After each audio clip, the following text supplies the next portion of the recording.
Mizoram University. Dr. Oscar Blanco Alonso, the Secretary Academic in University of Guadalajara, Mexico. Our Secretary, School Education Department, Government of Mizoram, Dr. Laljir Moya Changte. Professor Diwakar Tiwari, Dean, School of Physical Sciences, Mizoram University. Professor Surajit Borkotogi, Department of Mathematics, Dibrugarh University. Dr. Guadalupe Carmona from University of Texas, San Antonio, USA. Professor Sol Lavigja from Johann Kepler University, Austria. And Professor Barinderjit Kaur, National Institute of Education, Singapore. I am extremely happy to welcome you to this event, the opening ceremony of a week-long program on mathematics education. I am really thankful to our Honorable Vice Chancellor for his dynamic leadership and constant encouragement. We have been able to organize such an event. Ever since we joined this department, we felt the necessity of doing something to improve the mathematics teaching and learning, particularly in schools. From our Department of Mathematics and Computer Science, Mizoram University, we have been from time to time visiting different schools and introduce some technology-based methods. But then we realized that we must bring in all the experts, because maths phobia is a global phenomenon. So all the countries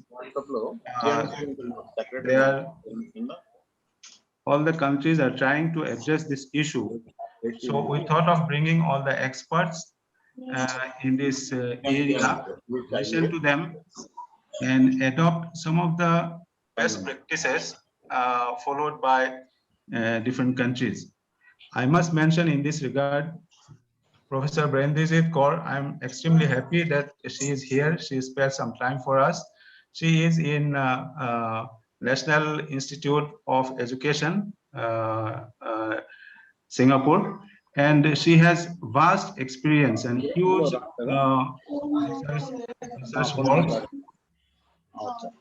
So I hope with the deliberations from all the experts and our participants, we'll come up with some concrete steps to address the issue of maths phobia in our state of Mizoram. I look forward to the panel discussion at the end, and then to come up with some concrete steps, measures that can be taken to improve mathematics education and learning in the classroom. So with these words, I welcome you all once again, and I hand over to my colleague from University of Guadalajara, Mexico, to continue further to introduce the speakers. Over to Veronica. Thank you so much, Professor Jamal. It is a pleasure to take part in this very important event. I would like to invite Professor Barinderjit Kaur from National Institute of Education, Singapore.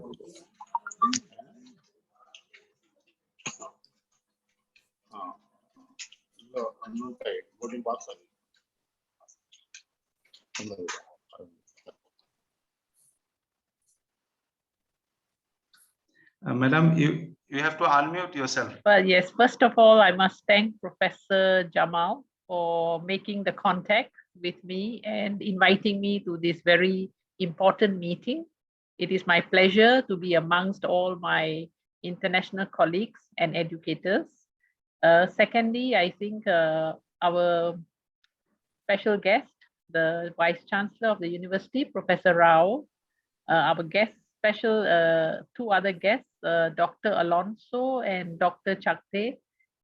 We send our best greetings and wishes from Singapore. Depending on which part of the world we are sitting in, may I wish you good morning, good afternoon, good evening, or even good night. So I'm indeed very grateful to join these sessions of yours, and I hope the deliberations will lead to some fruitful outcomes. Thank you very much. Thank you very much. I would like to invite Professor Sotla Vixa from Johannes Kepler University, Austria. Veronica, I can't see him here. Maybe he will join a little later, maybe. You can go for next speaker. Can you hear me? Veronica, I think Professor Lavigja is not here. He will be okay. joining a little later. So next speaker we can move here. Okay, thank you. Well, okay. So I would like to invite Dr. Guadalupe Carmona from the University of Texas at San Antonio, USA.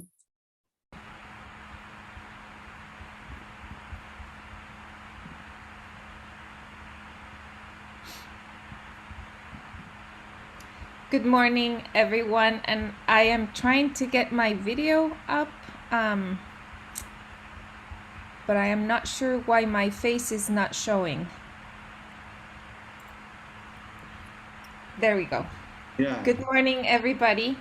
Thank you very much for the kind introduction, and I would like to thank the International Workshop-Conference on Mathematics Education Conference organizer, Professor Jamal Hussein, Professor Veronica Vargas Alejo, our hosts, Professor Sambasiva Rao and Dr. Oscar Blanco Alonso, and especially the government of Mizoram, India, for this kind invitation and organizing this wonderful conference for this international community of experts in mathematics education to have the opportunity to come together and share this enriching space to discuss the topics that matters the most to our countries, to improve the preparation of our students in mathematics. I am extremely honored to share this event with my colleagues, and I very much look forward to the sharing and discussions throughout this event. Thank you very much. Thank you very much, Dr. Guadalupe. I would like to invite Professor Tiwakar Tiwari, Dean, School of Physical Sciences, Mizoram University, India. Thank you, Dr. Veronica, inviting me, giving me this opportunity at this important occasion. So good evening, good morning, as and when the people are joining from the different places. I'm so happy that around the globe people are joining in this event. So Honorable Chief Guest, the Vice Chancellor of Mizoram University, Professor KRS Sambasiva Rao, who has made the time. I'll say that he was, he is out of his station and he is having some kind of the treatment. But even then, he has made available for us in this important occasion. So thank you, sir, joining with us. The guest of honors, Dr. Ruth Padilla, I do not know if she joined here or not. Dr. Oscar from the Mexico. Dr. Lalzir Moya Changte, I'm not sure he joined here or not. And the other, Professor Jamal Hussain from the Department of Mathematics and the coordinator of this event, the head of the department, Dr. Jaiprakash Singh, the Department of Mathematics, and Professor Surjit Borkotiki, Department of Mathematics, the Dibrugarh University, Dr. Guadalupe Carmona from University of Texas, Professor Zolt John from the Kepler University, Professor Berenjit Kaur, National Institute of Education, Singapore. The deans who has joined, the head of the departments from the different departments of Mizoram universities, faculties, participants, ladies and gentlemen. And I was looking into the program, which is the International Workshop-cum-Conference on Mathematics Education. It's a week-long program, 6 days, as I was told, and it is annexed with the workshop as well as the conference, the international conference.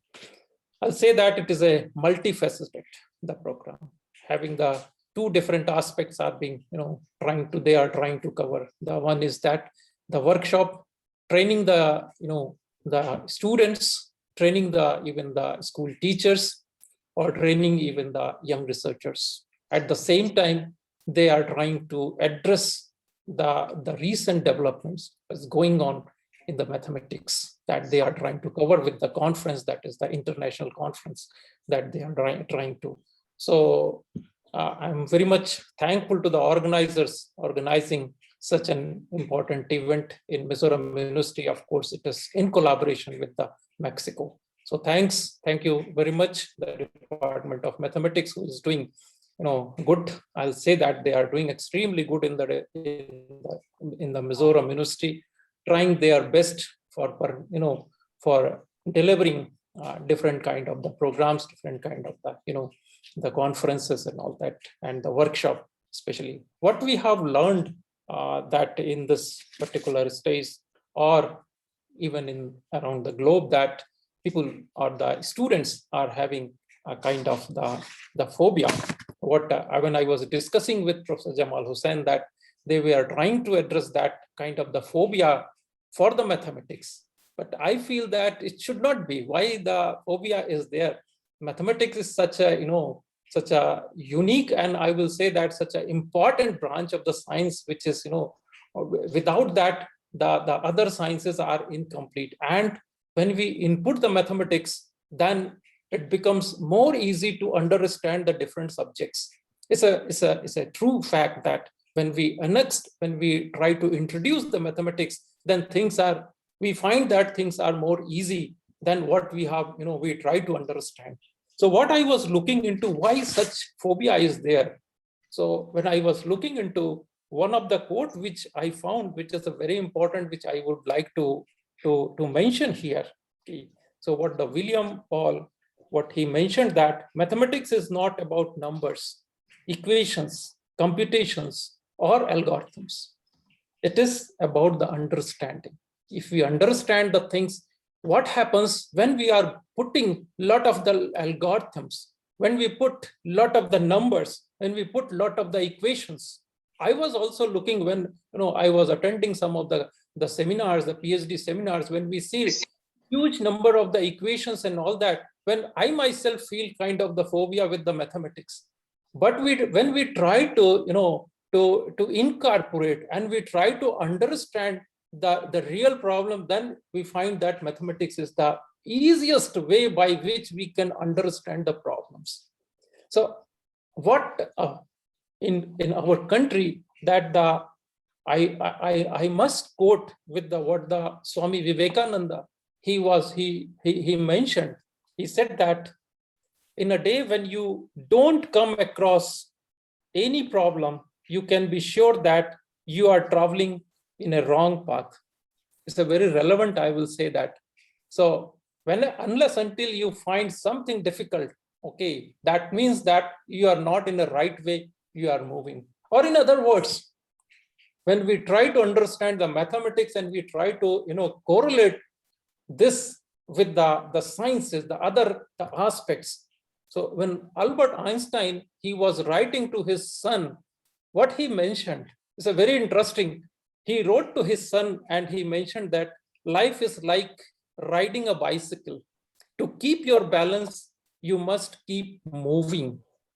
If you don't move, you cannot keep the balance. You have to keep the balance, you have to move. You have to move, that means that you have to understand what the William Paul, he mentioned, that you have to understand. The understanding is important.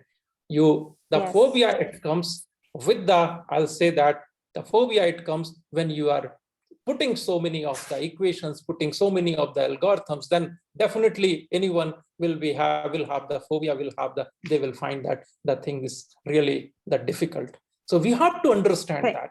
So that's the way that we have to, to move in that way. So I hope that with this, the students, they will be with the deliberations or with the presentations, they will be able to understand in a better and the simplest, I will say that the simplest way. Okay, unless until we introduce the mathematics in a simplest way, definitely kind of the phobia will be there. So we have to, with the experts, all the experts are here, and many resource persons that they will be there. They will be delivering the important lectures. So with that kind of the phobia, unless until you put it in the applied part, this mathematics Thank you so always much, Professor. Thank you so much, Professor Diwakar Tiwari. Thank you very much. I would like to thank to all of you joining with in this the important inaugural program. I hope that this is going to be a grand success. Thank you very much. Thank you all. Thank you so much, Professor Diwakar Tiwari. It's a pleasure to introduce our guest of honor, Lalsir Moya Shante, IAS Secretary, School Education Department, Government of Mizoram, India.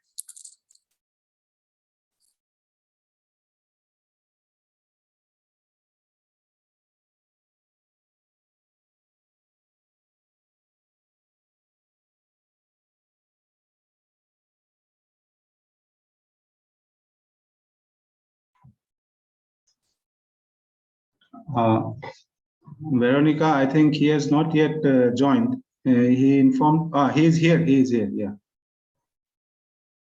Veronica? Yes, of course. Yes. He just joined, but before that, you please invite Professor Surojit Borkotoki. He is available.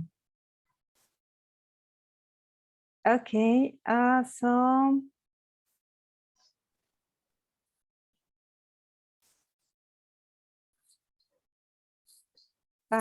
who is next? Professor Surojit Borkotoki. Okay, let me invite. Please. Professor Surojit Borkotoki. He is in the Department of Mathematics, Diprugarh University, and he is also the Director of International Affairs in the university. He has vast experience, and he is also involved in training teachers, school teachers, and schools, motivating school students. So he is a right person to interact, deliberate in this event. So I request him to deliver his speech. Professor Borkotoki.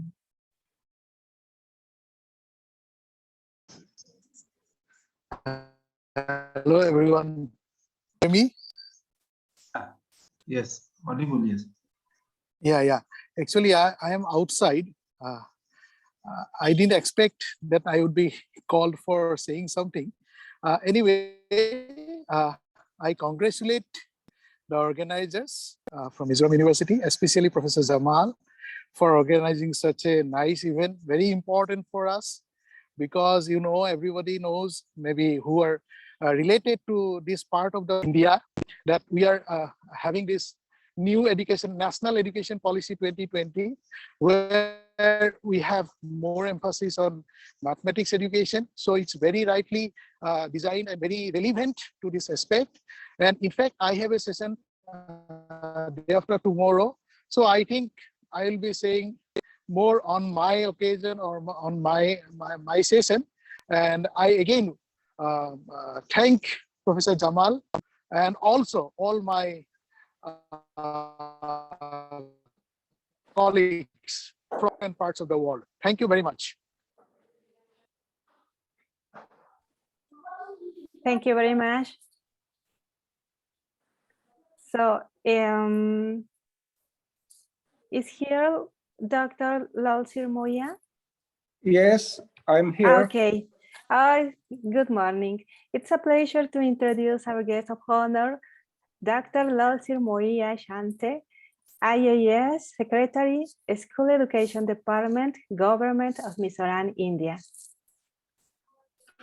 thank you very much, the organizers, for inviting me in this August International Conference on Mathematics Education.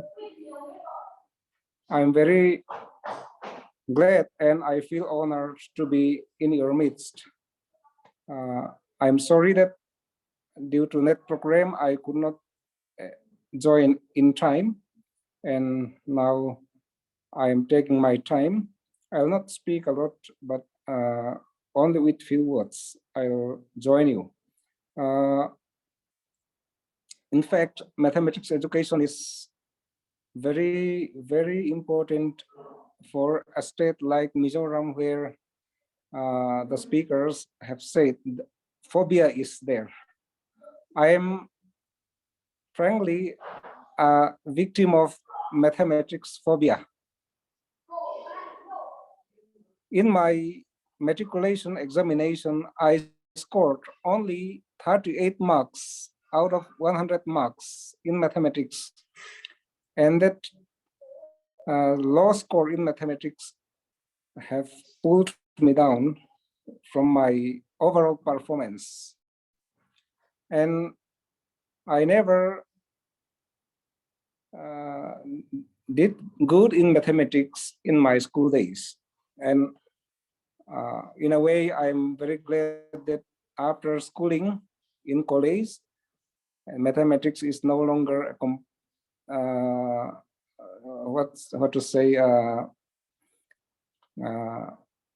it is optional or it is not compulsory.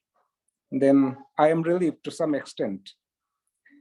Anyway, for our children, or for our students, the importance remains the same. And in this context, I congratulate and I thank the organizers for their organization of this kind of webinar, which is very much needed in a state like Mizoram. Mathematics education in Mizoram is only some 100 years old. Earlier, Mizoram was not known to the world. The missionaries came in 1894. They started schools, and along with those mission schools, mathematics is known to the Mizos, to this state. And then it was only after 1972 that Mizoram emphasized the need for mathematics education along with science education. It was the belief of the Mizos that mathematics is a very difficult subject which Mizos, the tribals, cannot do well. This is a myth. This is something like a blind belief. But Mizos can do well in mathematics, and it is proved by the earlier scholars in mathematics who even earned PhD degrees in mathematics. But in those times also, the general feeling is that mathematics cannot be mastered by general Mizos. But that is a phobia which needs to be defeated and which needs to be removed.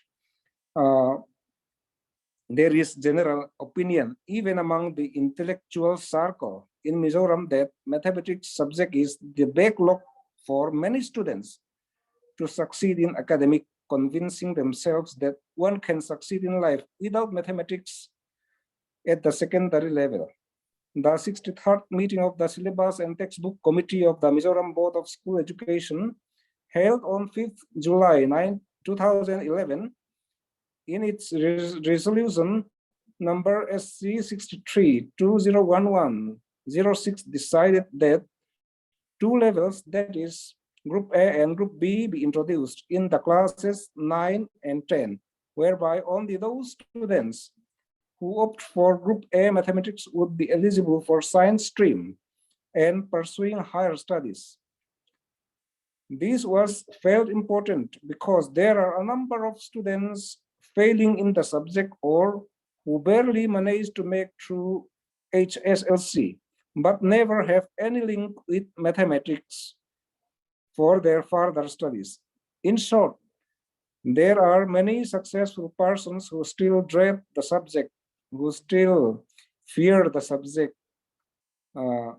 However, this decision was not implemented. It is clear that some steps need to be taken in order to improve mathematics education in Mizoram. And here, the biggest role lies with the Mizoram University Department of Mathematics. And they have to encourage our mathematics teachers and our students. And they have to show that mathematics is not the dreaded subject. It can be learned and it can be mastered by anyone with open mind if one is willing to study higher. I am very glad that tonight we have our chief guest, Dr. Rao, the Vice Chancellor of Mizoram University, and also very prominent and very scholarly people, professors around the world in this webinar. I am really glad to be part of this webinar. I am really grateful to the organizers for inviting me to this webinar.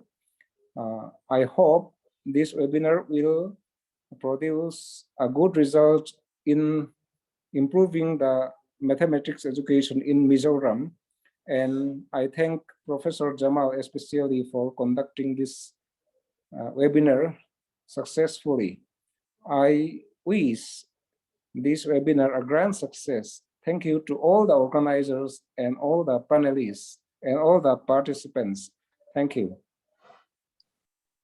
Thank you so much. It is a pleasure to introduce our guest of honor, Dr. Oscar Blanco, Academic Secretary, University of Guadalajara, Mexico.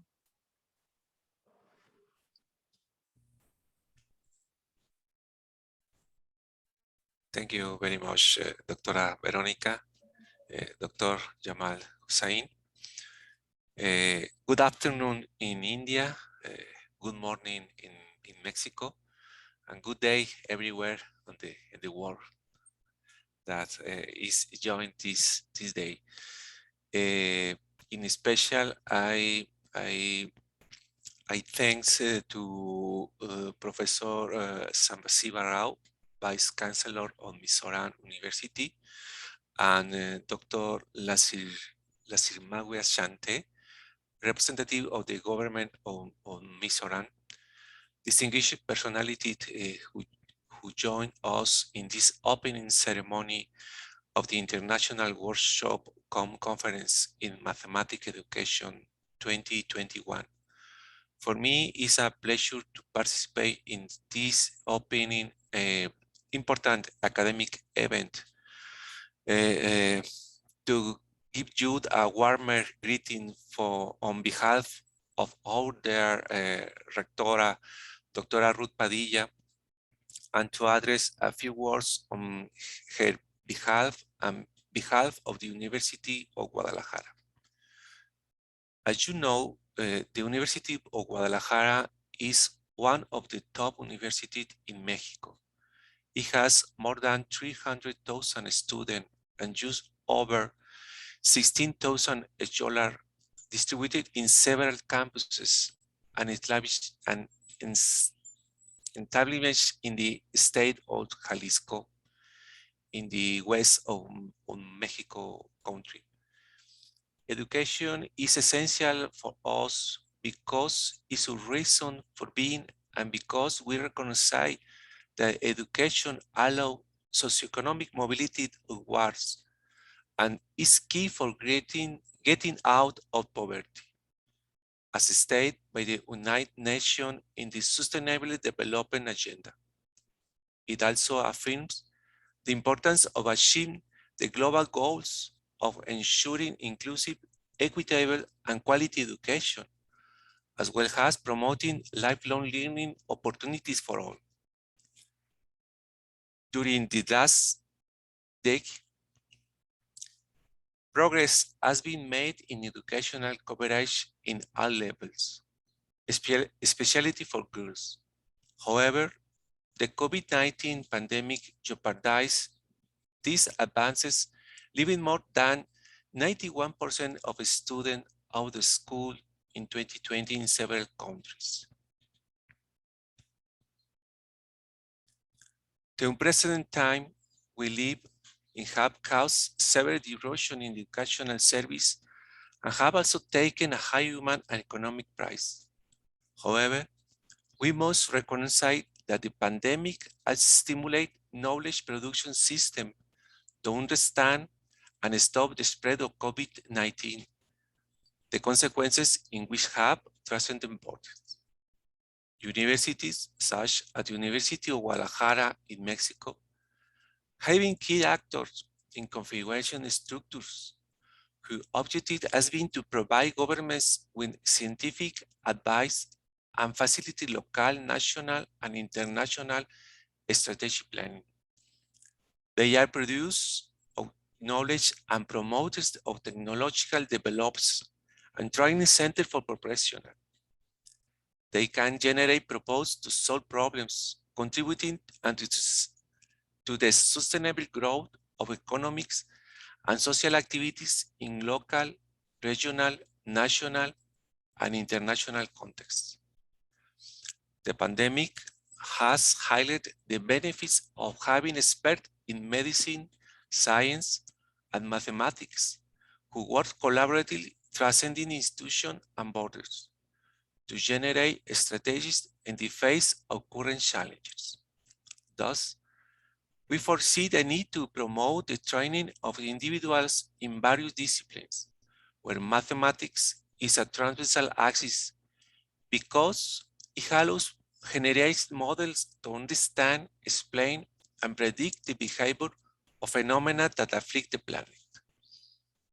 The pandemic has exposed the need to have more educated people with basis in scientific knowledge and therefore mathematical knowledge. They can evaluate and select information that continually reach them through the environment and social networks. Also, it helps them understand the reality better, motivating the participation in their community's problems, so that not only as an individual, but as a well-being community.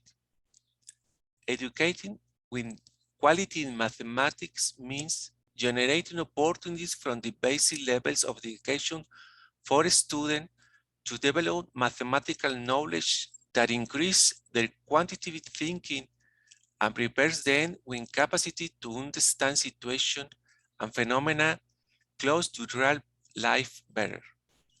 This means preparing individuals with critical and powerful reasoning with a skill and attitude to enable them to understand what is happening around them and have the ability to face the challenges in the future. The University of Guadalajara congratulates the University of Mizoram for allowing us to jointly organize this international Workshop-cum-Conference in Mathematics Education 2021. We join effort to promote quality mathematics education from basic level through innovative approach that involve the use of modeling and technology as a priority acts to motivate student development of mathematical knowledge and skills. We are pleased with the recently signed memorandum of understanding between the University of Mizoram and our university, because it allows us to undertake and support joint action to face these and other challenges.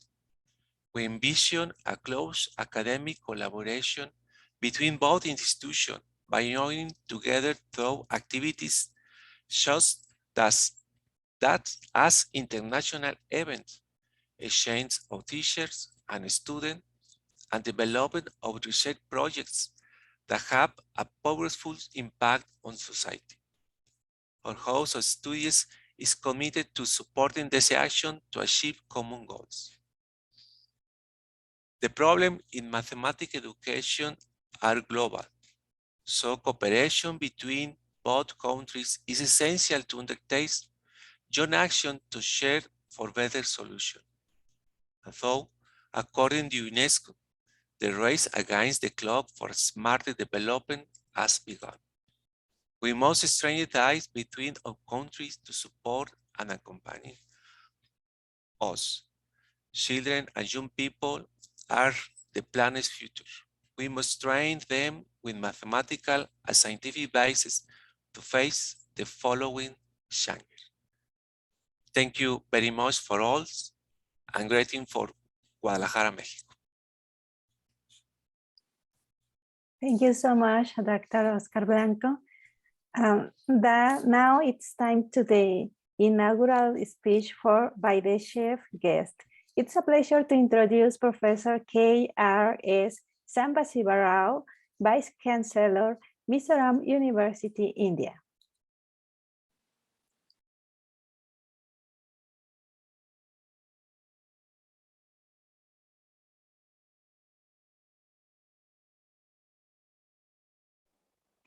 Good evening, good morning, and it's a great pleasure for me. I'm not showing my video because I'm in a treatment in a hospital. So that is the reason why I did not switch on my video. I'm just without video. I'm just giving my message because I have some dental treatment at my place in hospital. Thank you, Veronica, for introducing me and inviting me for this, and also thank our university partner Mexico for just his speech is excellent. I heard his speech very wonderful, and signing MOU with our university, and also inviting us for collaboration in research, academics, and training the PU students of Mizoram and faculty of Mizoram. And I also thank all the speakers joined from different places, from the University of Singapore, University of that is Austria, University of Texas, and the University of Mexico, University Autonomous del Estado Hidalgo, and Dibrugarh University, and professors from that is Punjab University in India, and Professor Cynthia Lima from Texas, and Professor Luis Mantiro, and Professor Monica Monroy from Mexico, and Marcos Campos Nava is also from University of del Estado Hidalgo. And also I thank Professor Carlos for accepting our invitation. And I also thank T.K. Datta, and I congratulate the Dean of Physical Sciences, Professor Divakar Tiwari, and I also thank Professor Jamal Hussain for organizing a wonderful webinar, international webinar with Mexico in collaboration, and Dr. J.P. Singh and the other faculty members in Mizoram University Mathematics Department for organizing this wonderful webinar. Mizoram University is one of the prominent university in Northeast region. It was bordering with Myanmar and Bangladesh, and we are next to our Mizoram. We have two international borders we have, and Mizoram is a place of very beautiful scenario and scenic beauty, and full of forest area, and very disciplined state in the whole country of India, and people are very good, and it's a Christian state, and many people actually they are very disciplined and well hardworking and well educated. 91% of education literacy is there in our Mizoram. As rightly I heard the Honorable Secretary of Mizoram School Education, Moya, and just now, and I greet him. I forgot to greet him, and thank you very much for joining in this webinar. And it was a wonderful points he mentioned with regard to the mathematics phobia in Mizoram. Many students actually, mathematics actually they feel phobic and they don't join in mathematics in our university in Mizoram. And that is the main reason for the mathematics is not been available, teachers are not been available in Mizoram schools, better teachers or best teachers, I can say. So, as rightly pointed out by Diwakar Tiwari, the mathematics looks to be very scaring, but once you understand, it will be very good to understand and very nice. Because without mathematics, no one can survive in this whole world. In any education, it is in computer education or software education or statistics education or even mathematics background is not there. No course can be done because basic mathematics is very important for children. This has to be made understanding for the Secretary of Higher Education in Mizoram and Higher Education in Mizoram, Secretary and School Education in Mizoram, to understand the people about the importance of Mizoram. And mathematics should not be an optional subject. It should be a compulsory subject. This is what actually the Mizoram state has to realize and need to recruit many number of people from different parts of the country who are very good in mathematics as teachers up to high school level. And at a high school level, if we are making compulsory for mathematics education, the students will become understanding very easily, and they also will be avoid of this phobia for mathematics, and they will understand very nicely. Or you have to take the many that is lectures, digital learning mode through many people who are actually training mathematics as very easy. There are many organizations in India and abroad. They will be giving very good lectures through experts in mathematics through digital education. This has to be made available to the schools, and the government of Mizoram has to definitely consider that mathematics should not be an optional subject. It should be a compulsory subject at school level and also at +2 level. Then it will be very easy that mathematics will be taken by many people, and it is also the teachers of mathematics at colleges and high schools and university. They should understand. I have received a complaint that many teachers actually they don't able to explain properly in colleges and universities, and they give material for preparation of mathematics. That will not be enough for doing. It should be proper training is required by the university. University should take Mizoram University in collaboration with Mexico University. They should take lead in giving training and proper training and mathematics, how to make it very easy. This is very important. And this has to be thought very importantly that societal responsibility is very important for Mizoram, and with school education and also college education and university education, mathematics need to be properly taken up. Because I've been telling several times with Honorable Minister of School Education and Honorable Minister of Higher Education, mathematics need to be made compulsory, and it should be appointed by very good talented people. There are now many, I know many people actually giving digital lectures from faraway places, from many universities, Oxford, Cambridge, Stanford, and many university IITs. They are actually giving digital lectures for universities to utilize this opportunity. This has to be made a big thought by the government of Mizoram, and the students, research scholars, and faculty who are joining in this particular webinar. They should understand without mathematics, no one can survive.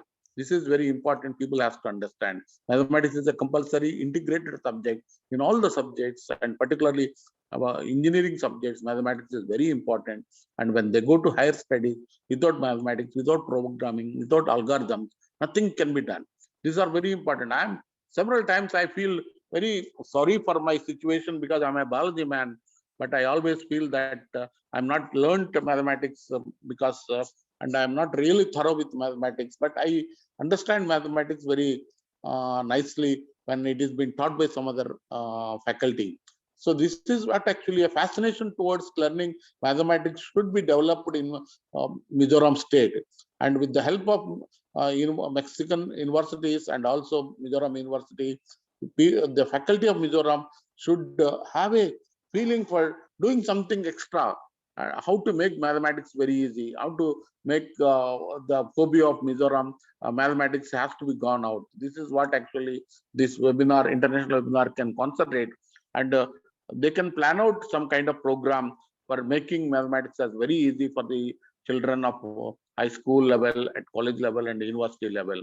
And I am very much grateful, and I invite all the speakers who are joined webinar today for their sparing time, and I invite them personally to our university when they get time, and have a good collaboration. Our university is one of the best university in the country. Particularly in the last 3 years, we have received more than 500 crores of research grants in various subjects, particularly in all the subjects, and our faculty are very active. So make this opportunity a very vibrant university in research can be utilized for various collaborative research projects and can develop some integrated projects by both the universities and all other Mexican universities. We can have some good collaboration. Thank you very much for giving me the opportunity. To all the members joined here and all the invited speakers from abroad and speakers from India. Thank you very much, and make this webinar as a wonderful webinar in the next 3 days. Thank you. Thank you so much. Now it is a pleasure to introduce Dr. J. Ppac Singh, Head, Department of Mathematics and CS, Mizoram University. Thank you, Professor Veronica. So, good morning and good evening to all of you, as this is a global event. And Honorable Vice Chancellor, Sir, Chief Guest of this event, Professor K.R.S. Samba Sivrao, Sir, Guest of Honor, Chief Guest, okay.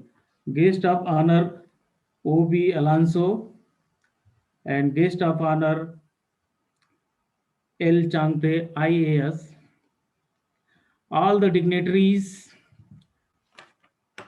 respected professors, and participants. I am very glad and proud to be part of this very important event. A 1-week international workshop and seminar on mathematical education. So, as Chairman, Sir, Professor Jamal Hussain and Dean Professor Diwakar Tiwari, Sir, rightly mentioned about the challenges of the mathematics, and then guest of our guest of honor, Professor K.R.S. Samba Sivrao, Vice Chancellor, he very rightly explained about the importance of mathematics, and on the same time he explained the challenges of the mathematics also. So this event is going to address some of the challenges what is actually faced all over the globe, especially in Mizoram. Actually, mathematics is everywhere used. Mathematics is a very beautiful subject. This is known as Queen of Science. So without mathematics, it is impossible to do the work. So most of the real life problems are addressed by great mathematician. It is possible by mathematical modeling. So, but we have to see about the challenges of the mathematics. So if it is explained nicely, and there are some softwares available nowadays. So by using those software, so if mathematics uh, formulas and equations are explained, I mean, if there are some software where the audience can visualize the concept, those things. So in this workshop, some of the lecture will be according to that also. So hopefully all the participant will benefit it. So actually I have been assigned for the duty to say vote of thanks for here. So my sincere vote of thanks goes to our Honorable Vice Chancellor, K.R.S. Sambasiv Rao, sir. So though he was in hospital, but he was always ready to, uh, very nicely he delivered his talk. So thank you, sir, for explaining the importance of mathematics as well as the what is the real problem in Mizoram. And here our our guest of honor, the education secretary sir also mentioned what is the actual the problem in mathematics. So thank you, sir, for explaining. Now I would like to thank the organizer, Professor Jamal Hussain sir, for organizing this event. Then I would like to thank all the respected guests of this event. Thank you, everyone. Thank you. Thank you so much. Now, I invite to Professor R.C. Tiwari to introduce the following lectures. Please join with us. The event continues.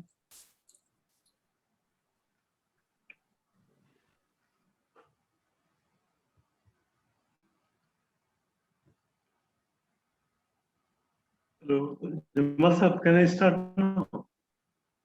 Please, sir, please. Yes. Hello. Yes, yes, please, sir. Go ahead. Sorry,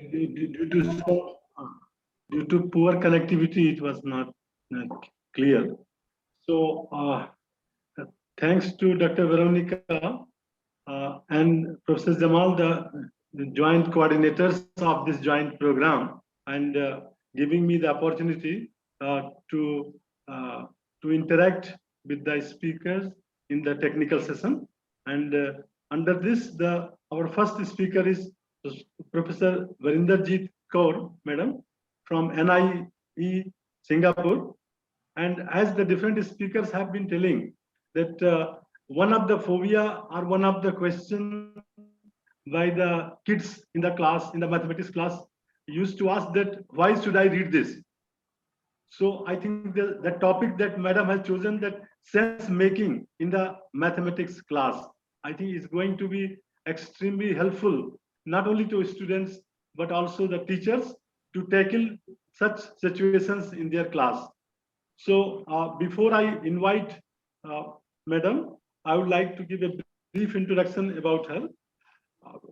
Barinderjeet Kaur is a professor of mathematics education at the National Institute of Education, Nanyang Technological University, NTU. She received her PhD in education, specializing in mathematics education from Monash University in Australia.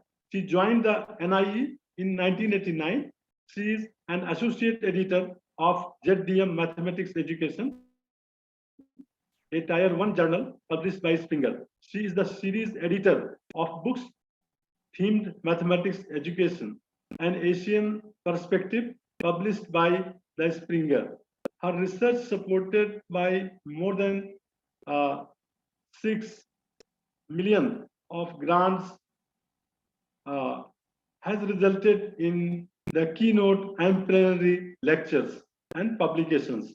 Her publications appear in both national and international journals, books, and proceedings of meetings. She is involved in the pre-service and in-service education of mathematics teachers in NIE. She was awarded the Excellence in Teaching Commendation by NIE in 2005, 2006, 2018, and 2020. In the field of mathematics education, she is a distinguished scholar. She was the mathematics consultant to the trends in international mathematics and science study in 2011, and the mathematics expert for the program in the International Student Assessment PISA in 2015. In Singapore, she is the founding chair of the Mathematics Teachers Conference that is held annually by the Association of Mathematics Education, AME, since 2005, and the founding editor of the yearbook of AME that has been published annually by World Scientific since 2009.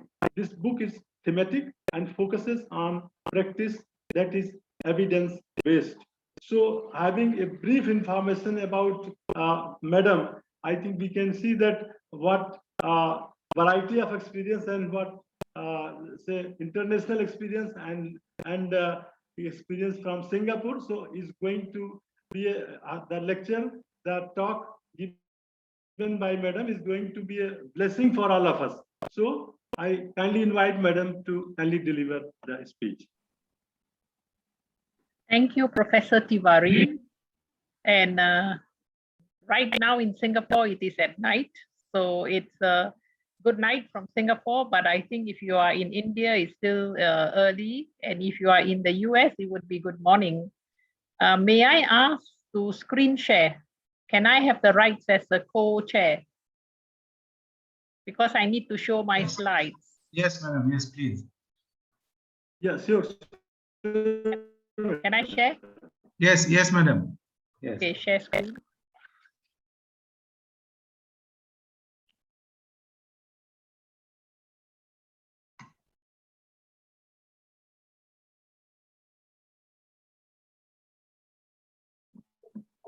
Now, I need to tell you a little bit about myself.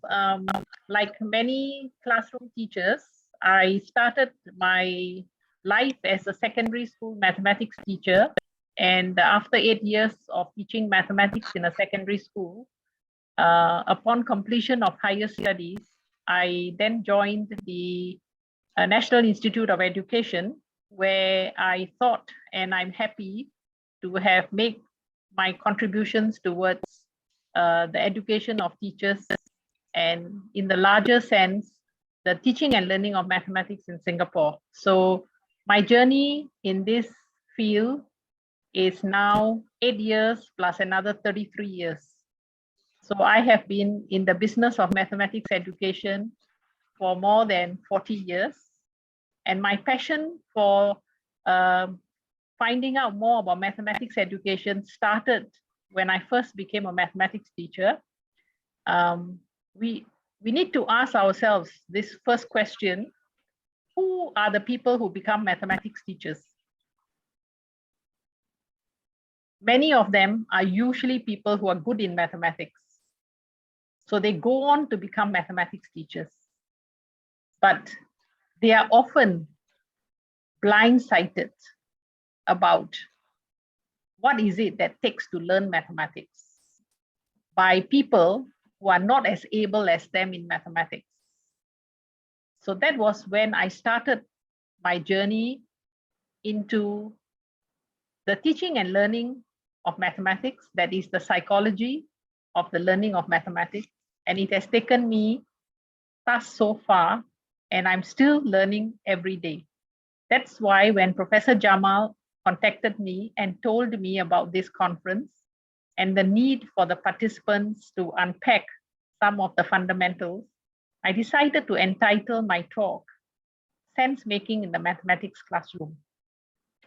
And I think the first question that we all want to deliberate on would be, why is mathematics a subject of the school curriculum?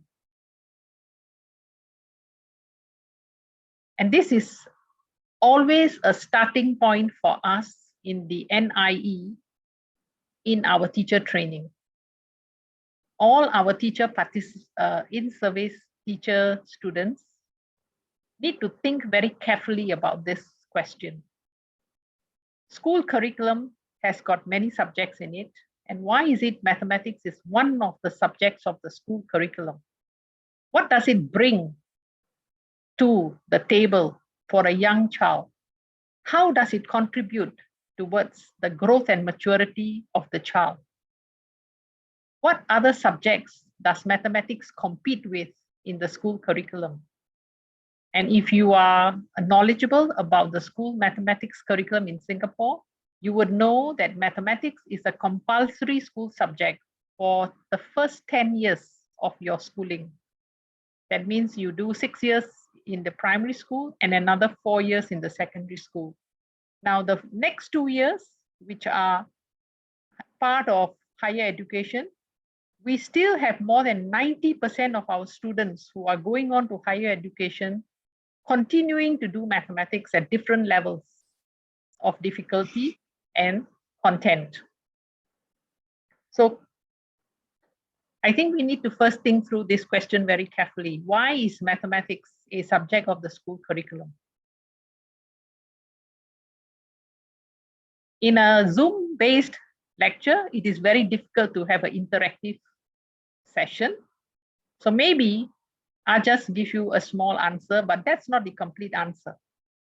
If you go back to even Plato, and in his books, mathematics was one of the subjects that even the Greeks placed at the heart of any curriculum. It is a subject that facilitates the development of logic, thinking, common sense, and sense making. Many of us have oversights of all these things. What we tend to think mathematics and associate mathematics with is it's difficult, it's full of formulas, and I just got to keep churning numbers through sometimes a machine in your mind, or sometimes through an artificial gadget, which could be your computer or your calculator or even your handphone. Now, when Professor Jamal told me about maths phobia, what came to my mind was not so much the teaching aspect of mathematics, but the flip side of it, the learning of mathematics. Because this phobia is amongst the learners. Certainly, this phobia is not amongst the teachers because they are the ones who have been good in mathematics. That's why they have made a decision to be mathematics teachers. All right. And as I said earlier on, if they are blindsided about many pitfalls and many other necessary characteristics which form part of the whole development of learning, they will probably carry on doing things the way they were taught, and they have found it easy, and lead on to have a partitioned class. All right. So this partitioned class will comprise of what? students who enjoy the learning of mathematics because they are in sync with the way the teacher is doing things. All right. Some people say, oh, they have a disposition for mathematics. Others say, oh, they are mathematically able. I'm not so worried about what they say, but I'm more worried about what they don't say. All right. So students who enjoy the learning of mathematics, of course, this will lead to positive emotions. They won't have maths phobia there. All right. But let's look at the other group.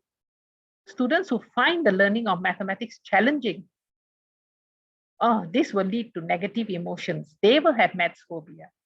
Now, what I can gather from all the distinguished speakers in our opening session today is that this proportion of students which are having negative emotions seem to be significant.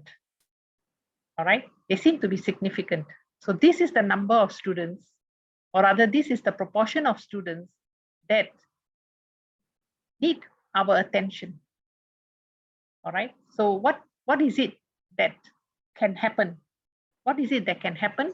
What is it that we can do? All right, so I don't know how many of you know the history of mathematics education in Singapore, but in 1983, it was found that our attrition rate was very high. Students in the elementary school were failing mathematics, a large proportion.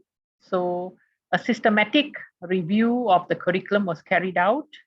An in-depth study of how teachers were trying to expound knowledge in the classrooms and get students to learn mathematics was carried out, following which a number of recommendations took place. And there you are today. Mathematics is a compulsory subject for students from grade 1 to grade 10. And we have a large proportion going on in grades 11 and 12, continuing to do mathematics. And I think our students do reasonably well in terms of, I mean, if you look at the benchmark studies they participate in. So it's not magic. It's not magic. All right. What has happened over this time is a concerted effort towards improving the teaching and learning of mathematics. All right, so that's as simple an answer as I can give as to how we are going to circumvent math phobia. But let's go a bit deeper. Now, I think earlier on in the introductory speeches today, one of our very distinguished speakers also said that, you know, mathematics is for life. It takes people very far in their lives if they're good in mathematics. But having said that, we also find that very often there is a disconnect between mathematics in the school and mathematics out of school. And there are several studies that have taken place which can show that a child can do the same mathematics successfully out of school as compared to the mathematics in school. All right. And one of my favorite studies, which I'm going to share with you, is a study done by 3 professors way back in 1985 in the streets of Brazil. In the streets of Brazil. So it's mathematics in the streets and in schools. And this study has been published, and I have put down the citation here. And I'm happy to pass this set of slides to Professor Jamal after my session. He can share with the audience. And what this study find, all right, is very interesting. Let me share with you the 3 questions. I mean, there were more than 3, but I only want to share 3 simple questions that were used in this part of the study, all right? Now, the first one is, you can see the informal test and the formal test. The informal test is carried out in a marketplace location where the researcher camouflages himself as a buyer, and he approaches the student who is helping the family with some buying and selling of goods in the market. All right. So in the informal test, the customer, which is the camouflaged researcher, ask the students, I'm going to take 4 coconuts. How much is that? Well, 1 coconut costs, I don't know the currency of Brazil, but it is CR, 35 each. Okay. And the child says, okay, you are going to take 3 of that. 3 will be 105. You're going to take 4. So 3 will be 105. And I got to plus another 30. Then I have to plus another 5. Oh, it's 140. Okay. So those of us who are mathematically very able, this is a no-brainer, right? Very fast you can do. But what is expected of this child in the classroom? What is expected of this child in the classroom? Can you look at the algorithm on my screen? This is not in the paper. I wrote it out myself today to put on the slide. Because in the formal test, the child actually thinks aloud and explains how he's going to do this multiplication. All right. So the child says 35 times 4. All right. 4 times 5. I get 20. Carry the 2. That means I convert the 1s to the 10s. And then I plus the 3. So I get a 5. And then 5 times 4, I get a 20. So my answer is 200. All right. Any teacher with good insight into what this child is doing will be able to turn this child around with careful, either one-to-one, more work on such questions, or a re-examination of how this algorithm came about. You see, what is this algorithm all about? It is about repeated addition. It is about converting the 1s to 10s. All right. But why does this child act differently in both situations? In the informal test, in the marketplace situation, this child can do the math, but that's not viewed as math. The child will not view that as math. Okay, the child will just look at it as simple logic, simple reasoning, and every child is capable of doing that. In the classroom, what is the expectation? Expectation is what? You must give me a mathematically correct, formal way of presentation. And this is what we call the vertical form of multiplication. It is only done once students have formalized the process of repeated addition and they're able to convert 1s to 10s or break the 10s to 1s. Okay, but we teachers, we are sometimes blind to all these things. We just go on and on and on and on, and we'll mark these children wrong, wrong, wrong, wrong. And we will label them. Say, you're weak, you can't do, go home and revise, go home and relearn. We put everything in their courtyards. We free ourselves from all these burdens. Now, I would like you to sit back and think, are we doing the right thing? Okay, now let's look at another example. The second example is 3 coconuts. The price is now 40 each. So the student goes, very easy.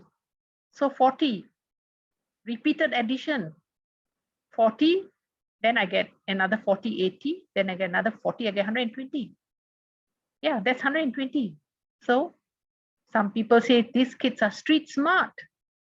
Yes, they are street smart, I would say. They are also mathematically smart. The only thing is we teachers don't harness it. Okay, we don't make the connection for them. Now look at the formal test. What does this child do?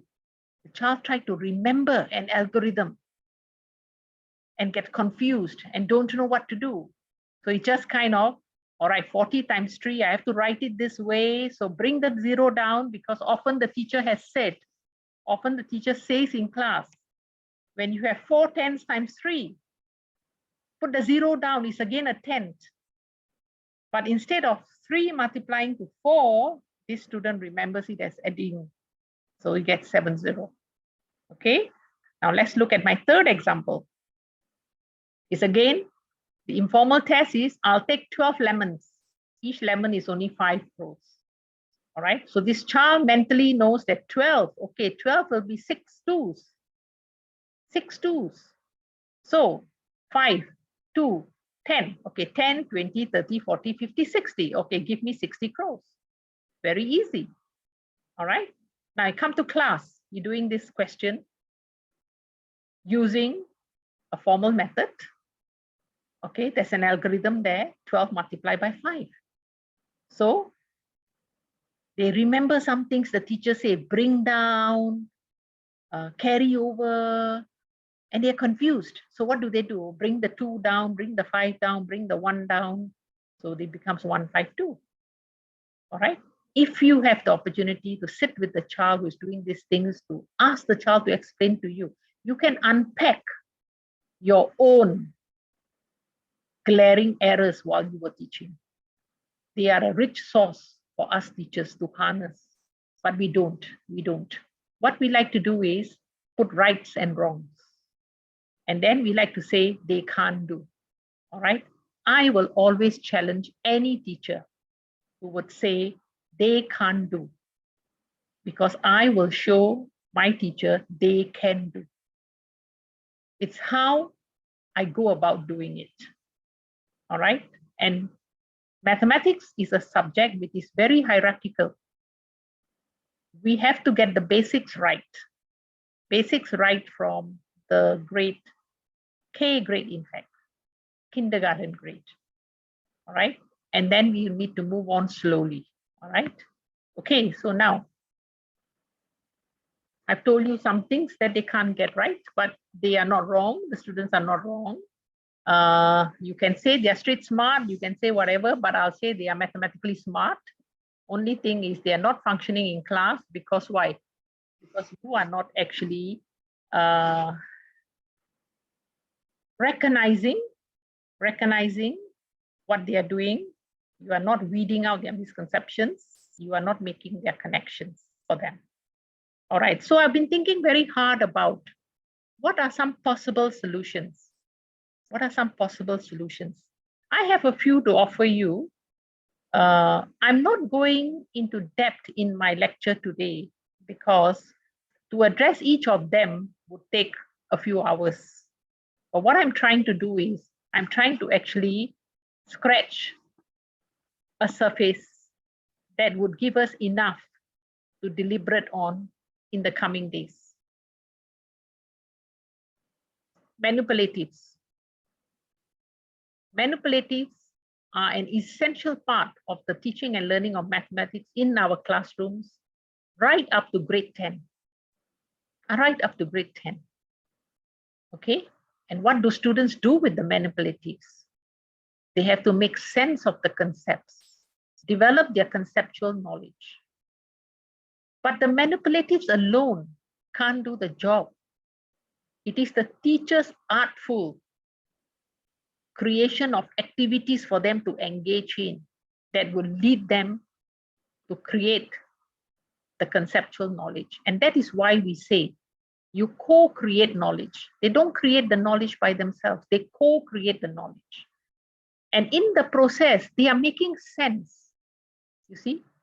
So when we have very young kids in our classrooms, we even teach them how to bundle things and unbundle things. So when they're bundling, they're converting ones to tens. When they're unbundling, they're breaking a 10. So they can see what the carryover and the borrow means. All this vocabulary that teachers very fondly use. All right. If the child has not made sense of them, it is difficult for the child to follow henceforth.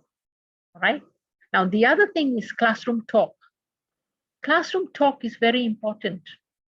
And when we think of classroom talk, we often think of teacher talking to the students, direct instruction, teachers telling students, teachers explaining to students.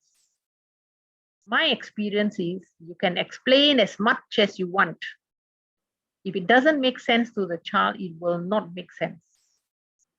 Okay? So the child has to engage in what? A dialogue with you or with a peer. And we kind of artfully like to group students together, the slightly better students with the weaker ones. To support each other, we call it peer support in their learning. All right. And also teacher talk that is not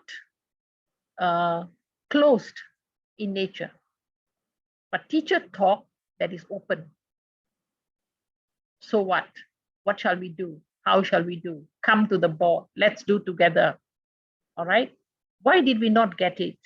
The teacher also deliberately makes mistakes in front of the students so that the students can pick on them and correct the teacher. And all this make what? Makes their thinking visible. And that is what we need. We need, as teachers, we need their thinking to be visible. Now, the other things that we do out of the class, all right, out of the class. Yes, maths is not only to be done in the classroom. We make sense of the maths that we take from the class to the outside of the class. We can still use the protractors, the compasses, the set squares, whatever. We can use real life spaces to do our measurements, our calculations. We can also visualize our actions mathematically, the maths of sport. There's so much of maths in the sport. Mind you, a lot of our students can see all this, but they will say this is not maths. Why? Because maths in the classroom is full of rigidity. It has to be done the teacher's way. All right? Always. And I will challenge that. It can be done in many ways. Let the students do it their way. Bring them together to come to a way. And then we move on. All right. Now, I was also the first person in my country, Singapore, to actually bring students out into the environment to do maths trails way back in 1992. Way back in 1992, I started maths trails in Singapore. I started these maths trails in places of interest, like the zoo, the bird park, school environments, all right, places of interest like the Changi Airport, where students, towards the end of the year, when they have out of classroom curriculum, will do maths as part of mathematics trails. In these locations, they will enjoy a day out doing mathematics with their friends, enjoying a little meal after that, and coming back to class to do more mathematics on what they have explored in their mathematics trails. Now, all these call for a lot of connectedness between the teacher's planning. The teacher has to plan very carefully when I want them to do what I want them to bring back to the class, how I want to harness it, how do I want to make a high point out of something, all right? So these things are very artful and they cannot be achieved in a day. It is a journey, but embarking on the journey is important. And mind you, the journey never ends because my journey has not yet ended. So, learning is fun, meaningful and purposeful. When? I like to share with you my own thoughts.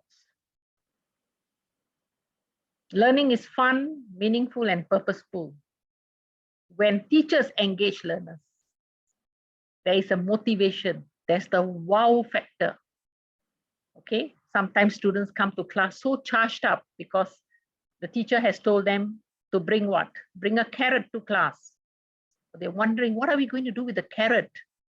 The teacher is going to show them how to make a frustrum out of the carrot. They're going to bring oranges and they're going to peel those oranges and they're going to show that the surface area of an orange is 4 pi r squared. They don't know that. They only know today I'm going to bring an orange to class. They're pretty excited. They're waiting. All right. So the wow factor is very important. Now, Lessons are learner-centered. The center of the lesson is the child. Who is the teacher? The teacher is the architect. Okay, the teacher has to plan. The teacher has to shape. All right. The work students do to make meaning is very important. Insofar as the goals of the mathematical task the teacher use. You can't just stand in front of a class and say, now let's open the textbook and do question 1 to 10. No, you can't do that. You need to have the planning, you need to have the questions you want to use, you have to have the rationale why you want to use them. You have to have all your backup plans in case the students can't do it, where you go to. What do you do next? How do you draw in all the students together? Because not all of them will be on task. In a 60-minute lesson, the goal of most of my teachers in Singapore schools is to bring every child to some common point. I wouldn't say the common point, but some common point. All right. Now it is pertinent for learners to co-create conceptual knowledge with teachers. They can't do it alone because, you know, ZPD, the zone of proximal development, we are the knowledgeable others. They need us to hold their hands. They need us to scaffold them. They need us to bring them in. Okay. They need to develop procedural fluency. Yes, procedural fluency is important, but we must put at par conceptual knowledge. We cannot shortchange conceptual knowledge. If there is an overemphasis on procedural fluency and meaningless learning, you will find the disconnect that has taken place in my earlier slides between those children in the streets and in the classroom. Mind you, those things were done by the same child in the street and in class, which I showed you as the 3 examples. Okay. Now, lastly, make connections between knowledge acquired in school and used in real life context. The teacher must always make connections of the mathematics they are learning. And nowadays it's very easy. We have digital cameras. We can snap all the pictures in town we have want to do and bring them back to the class.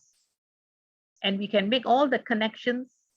We can show them where the mathematics are. And with this COVID pandemic, the amount of mathematics students can learn from the media, the graphs, the explanations, the errors being made by the reporters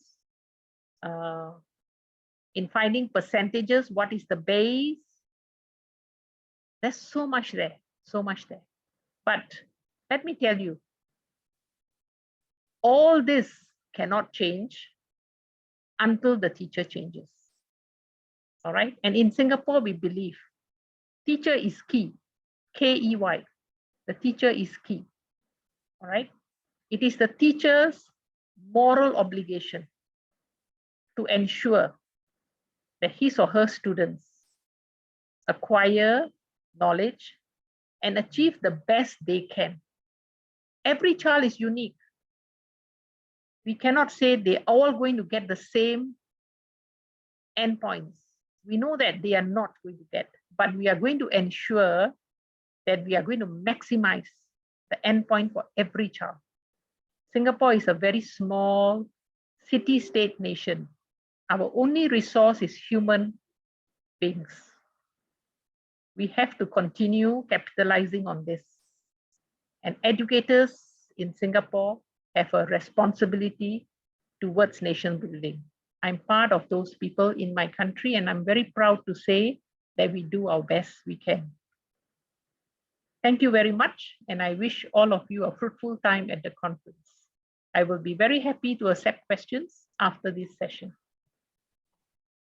Thank you so much, madam, for such an interesting talk.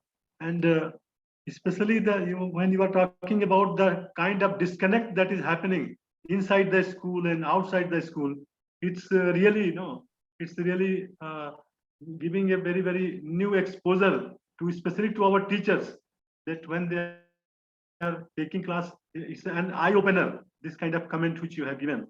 And not only that, how to generate excitement and how to generate more and more interest in them is really a big challenge. And this is what and now I can see that this problem is not only India centered, but it is a kind of a global issue. So that's very interesting. And there are few questions, but others are suggestions only. One question which I have seen is there in the Q&A. It is posted there. It is one of the participant, Joe Santos, is asking that how to fight against the official curriculum imposition of former algorithms in many countries. That means it is from top to bottom approach. Some curriculum is prepared and that is just imposed. So how to fight? That is the question. That's a good question. Okay. I don't know which country you're referring to, but let me tell you something. The official curriculum in many countries are very similar. It's very similar. It is the enactment, how we carry it out. I believe there is no curriculum in mathematics that will say that the students must just do these algorithms mindlessly. The word is mindlessly. Yes, they will do the algorithms only after they have understood what the algorithm is about. So I would disagree with that person saying that the official curriculum pushes you to do it. In my own experience, an easy way out for most teachers is to use algorithms all the time and say mathematics is like this. And many teachers will also say mathematics is a difficult subject, so just accept it. Okay, so these are things that we have in our own country tried to unpack. All right, we have to unpack. And this unpacking starts the day they come to the National Institute of Education. This is where we allow them to question and experiment. Okay, they have to go through a lot of thinking. They have to go through a lot of explaining. And that is a challenge to us, the educators, mathematics educators, in putting our curriculum for teacher education. All right, so there's a question here, how long did it take Singapore to make a complete change? Yeah. My answer is infinite, because the change is never complete. The change is never complete, because every day brings a new challenge. Now we are in 21st CC. When the pandemic came on, we had home-based learning. Our maths teachers, our science, all our teachers had to go into what? They had to transform classroom teaching to teaching through media. Okay, so the mathematical tasks that you can use in your classroom context now had to be transformed to mathematical tasks that you will use in a media. And how do you conduct classroom discourse, classroom talk? Okay, so what are you going to do? So that's why I was saying that, you know, Professor Jamal has given me a task where I'm going to open a box. I'm going to open a box for you. Already Pandora box is open. Yeah. Yes. But I can tell you, every small thing has a long story to it. Okay, but if in your country, in your small state or wherever you are, if you pick one or two things to start with, we must start with something. Just a few things, and you must be persistent and you must be goal-oriented. For us, student outcomes are very important. And student outcomes, mind you, are not only scores for exams. It is the feedback we get from the students. Do you understand? No. Oh dear, okay, why? Okay, I have to change. You don't understand. So I have to make you understand. So I have to change. I have to look for ways and means in which I have to engage you deeper. You see? So I mean, we could take a few hours, but I know there are more speakers after me tonight. I'm mindful of that. And I think this would be a very interesting dialogue or a session with many of you from Mizoram. If I ever had the opportunity to come, I would come. I'm an Indian, but I'm not born in India. My parents came from Punjab. I'm a first generation Singaporean, and that's my life out here, and my passion is the teaching and learning of mathematics. Yes. Madam, thank you so much for providing a very good exposure. It is not possible to complete the discussion because there is another discussion and another topic to be discussed by another speaker. But the way you have made presentation, I'm very sure it's a very big food for thought to those who are concerned with the mathematics education, whether it is researcher or the teachers. I think a lot of things can be taken from your lecture, and those things can be a research problem, I believe, which can really change or revolutionize. It can revolutionize the teaching of mathematics. Thank you so much, madam, once again. My pleasure. Thank you. So continuing with the presentation, it's my pleasure to invite Professor Irina from Teacher College, Columbia University, New York, USA, and she will be talking about the topic that I will be discussed before introducing, before she starts her presentation. Let me introduce her. Dr. Irina is a professor of mathematics and education at Teachers College, Columbia University, New York. She holds PhD and MS from the Leningrad State University, Russia. She taught high school and university level mathematics and science for over 30 years. Her research interests are in the areas of STEM education, teacher education, curriculum development, and international comparative education. She is a recipient of multiple awards for teaching excellence. In 2019, she was elected as a full member of the Russian Academy of Natural Sciences. She is a recipient of several outstanding paper awards and author of 16 books, 13 book chapters, books, and has published substantially in internationally recognized academic journals. So without taking much time, I would like to request and invite Dr. Irina to kindly deliver the speech. Hello, thank you. So let me share the screen. Okay, can you see? Is screen shared? Yes, madam. Yeah, yes, it's very clear. Yeah, please. Okay, very good. Thank you. Thank you very much. I'm honored to be presenting at this inaugural conference. And I'm really glad that my talk is coming after Dr. Kaur's talk, because it's a great transition from discussion about what kids and how kids should be learning mathematics in the classroom to how do we prepare teachers to teach mathematics and science, in my case, to really engage students in meaningful learning and making sense of what they're learning. And I would like specifically focus on the lessons that we learned during the pandemic and how the teaching, I had to transform the teaching to virtual environments.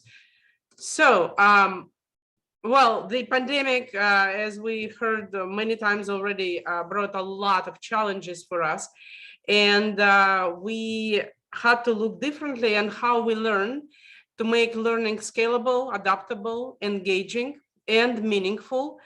And the virtual environments are not naturally provide this kind of learning for the students. So we had to figure out how to provide these learning experiences in virtual environments and preparing pre-service teachers to relearn, rethink, and reframe learning and teaching so that they can take advantages of technology in the 21st century in online environments. So this particular, I'd like to focus specifically on pre-service teachers. So students who are preparing to become teachers of STEM disciplines.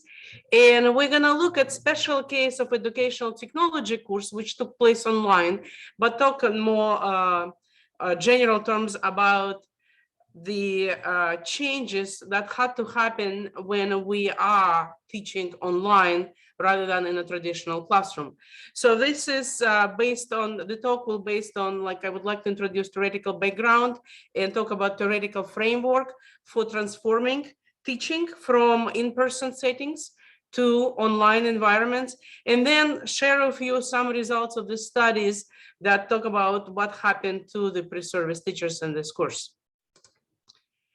So, well, even before pandemic, we've had a lot of online learning, and there are models of online education that could help to design the environments for teaching and for preparing teachers.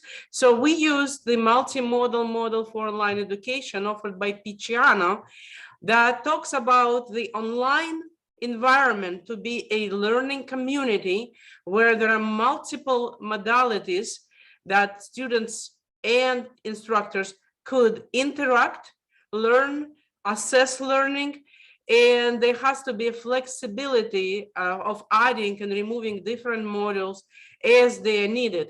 So in this model, if you could take a look, there are like technologies used as delivery of the content, independent learning of the content, collaborative work, discussions, questioning, independent work, the assessment, all of those different modalities could be used and integrated as needed.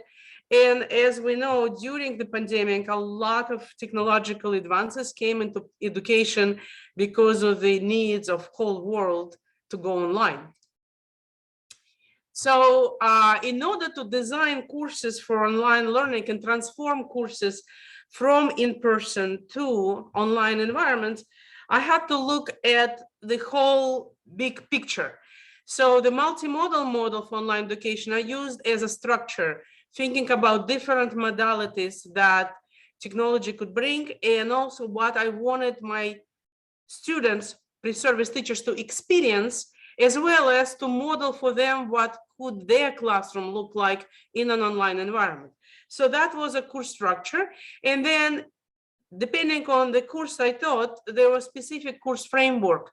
We're gonna look at one example of educational technology course for STEM majors, but the course specific framework could have come from different perspectives depending on the course content.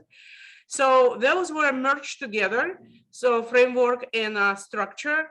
And then from there, I've designed a course where my students would experience first, from the learner's perspective, a particular topic or particular aspect of what we're looking at, like an instructional strategy, and then discuss the theoretical background, what leads to that design, and then analyze their own experience through educator's perspective. And that led to particular course outcomes. For me, assessing what they learned as teachers, and also for them to develop and design experiences for their students in online environment. So for this particular educational technology course, the course specific framework was based on a framework for technological, pedagogical, and content knowledge. The framework, which was built in the early 21st century to address challenges of preparing teachers to teach with technology. And it is based on Schulman's pedagogical content knowledge framework that adds technological knowledge to the whole picture. And that creates a new type of knowledge, which we call Ppac, technological pedagogical content knowledge, which relies on integration of technological, pedagogical, and content knowledge. In other words, this framework tells us that in order to teach effectively with technology, particular subject, the teachers need a new type of knowledge, and that knowledge is also specific to the context, the students you're working with, the environment that you're working with, in our case, online environment.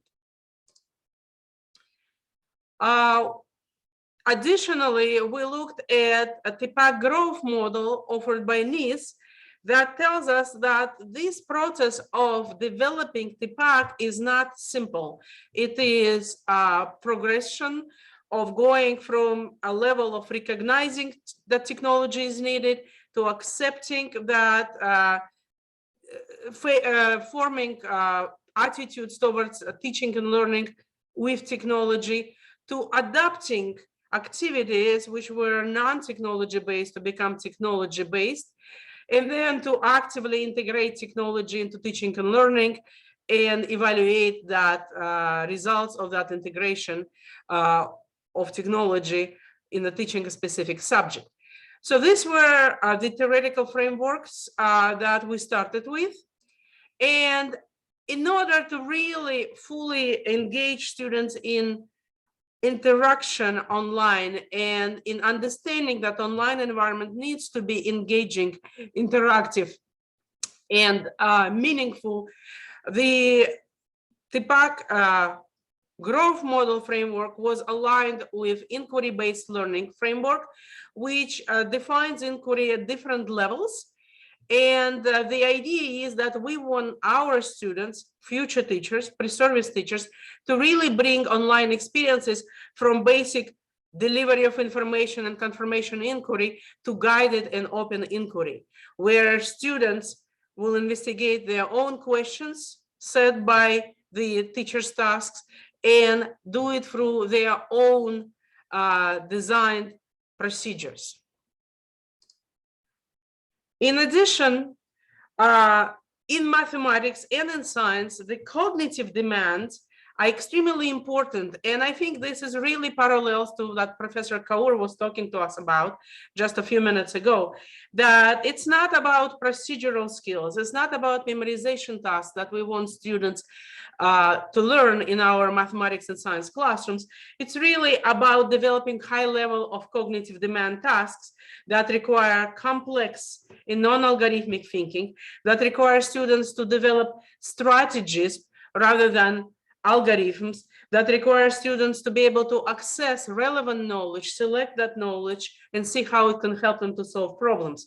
So this became another important framework to design the course activities, the courses that I designed for online environment. So still back to the framework, those three frameworks were aligned. And here you see that alignment that tells us that the Ppac growth model could be aligned with cognitive demand of tasks and inquiry-based learning. And that served as a foundation for assessment of the Ppac growth of my pre-service teachers in the course. So this foundation led to development of an assessment, which is the Ppac levels rubric that we're going to look at in just a second, that I used as my way to help my students to understand their learning in the course on how to teach online with instructional technology, mathematics or science, depending on what they were preparing to. And also for me to assess where my students are in this process. And again, because of the virtual environment, this helped me to really engage them, and also for me to get feedback to see whether my course was meeting the goals that I set up for it. So the Ppac level rubrics assesses progression from recognizing to advancing level of Ppac of pre-service teachers in this case in 4 different components. And for each component, there are 2 indicators that I could use to assess my students' knowledge. I'm just gonna comment on the first one, overarching conception specifically, but the 4 components deal with overarching conception, which is understanding of the role and purpose of technology for a specific subject area in a specific context, knowledge of student understanding of topics and the use of technology for learning those topics, knowledge of curriculum and curriculum materials that could be supported by integration of technology, and knowledge of instructional strategies that could be supported with instructional technology. So what is this progression? If you notice, each cell here, each part here has 2 bullets, 2 performance indicators. One was dealing with the way teacher uses instructional technology. And another one was addressing issues of technology-based activities that pre-service teachers were developing, or digital materials that pre-service teachers were developing. So it was focused on student experiences in their classrooms. So if we look at this progression, at the lowest level, the teacher really uses instructional technology for motivation only, and presenting new ideas in a very formal lecture-based format without any technology. For students, the technology do not really provide any space to make connections, to explore. There is no inquiry. It's mostly non-technology based tasks and mostly drills and practices. However, as students learn about using technology, as pre-service teachers use about learning technology, they progress, we want them to progress further. And at the accepting level, the technology is already used to support subject matter development, but mostly for teachers' demonstrations. For students at this point, there appears confirmation inquiry, which means the students already know the answers, but they are allowed to work through to get those answers and confirm them. But there is still no space for students to make connections. Now, at the next level, the teacher may now use instructional technology to enhance student learning, and it really supports development of understanding of the subject. The student activities start including structured inquiry. So where students are following procedures designed by the teacher, answering questions asked by the teacher, but they don't know the answers or solutions, and they develop the solutions themselves. And there are connections, students making connections to prior knowledge. At the exploring level, teacher now plans to provide instructional technology for student use mostly, and they explore, experiment with technology.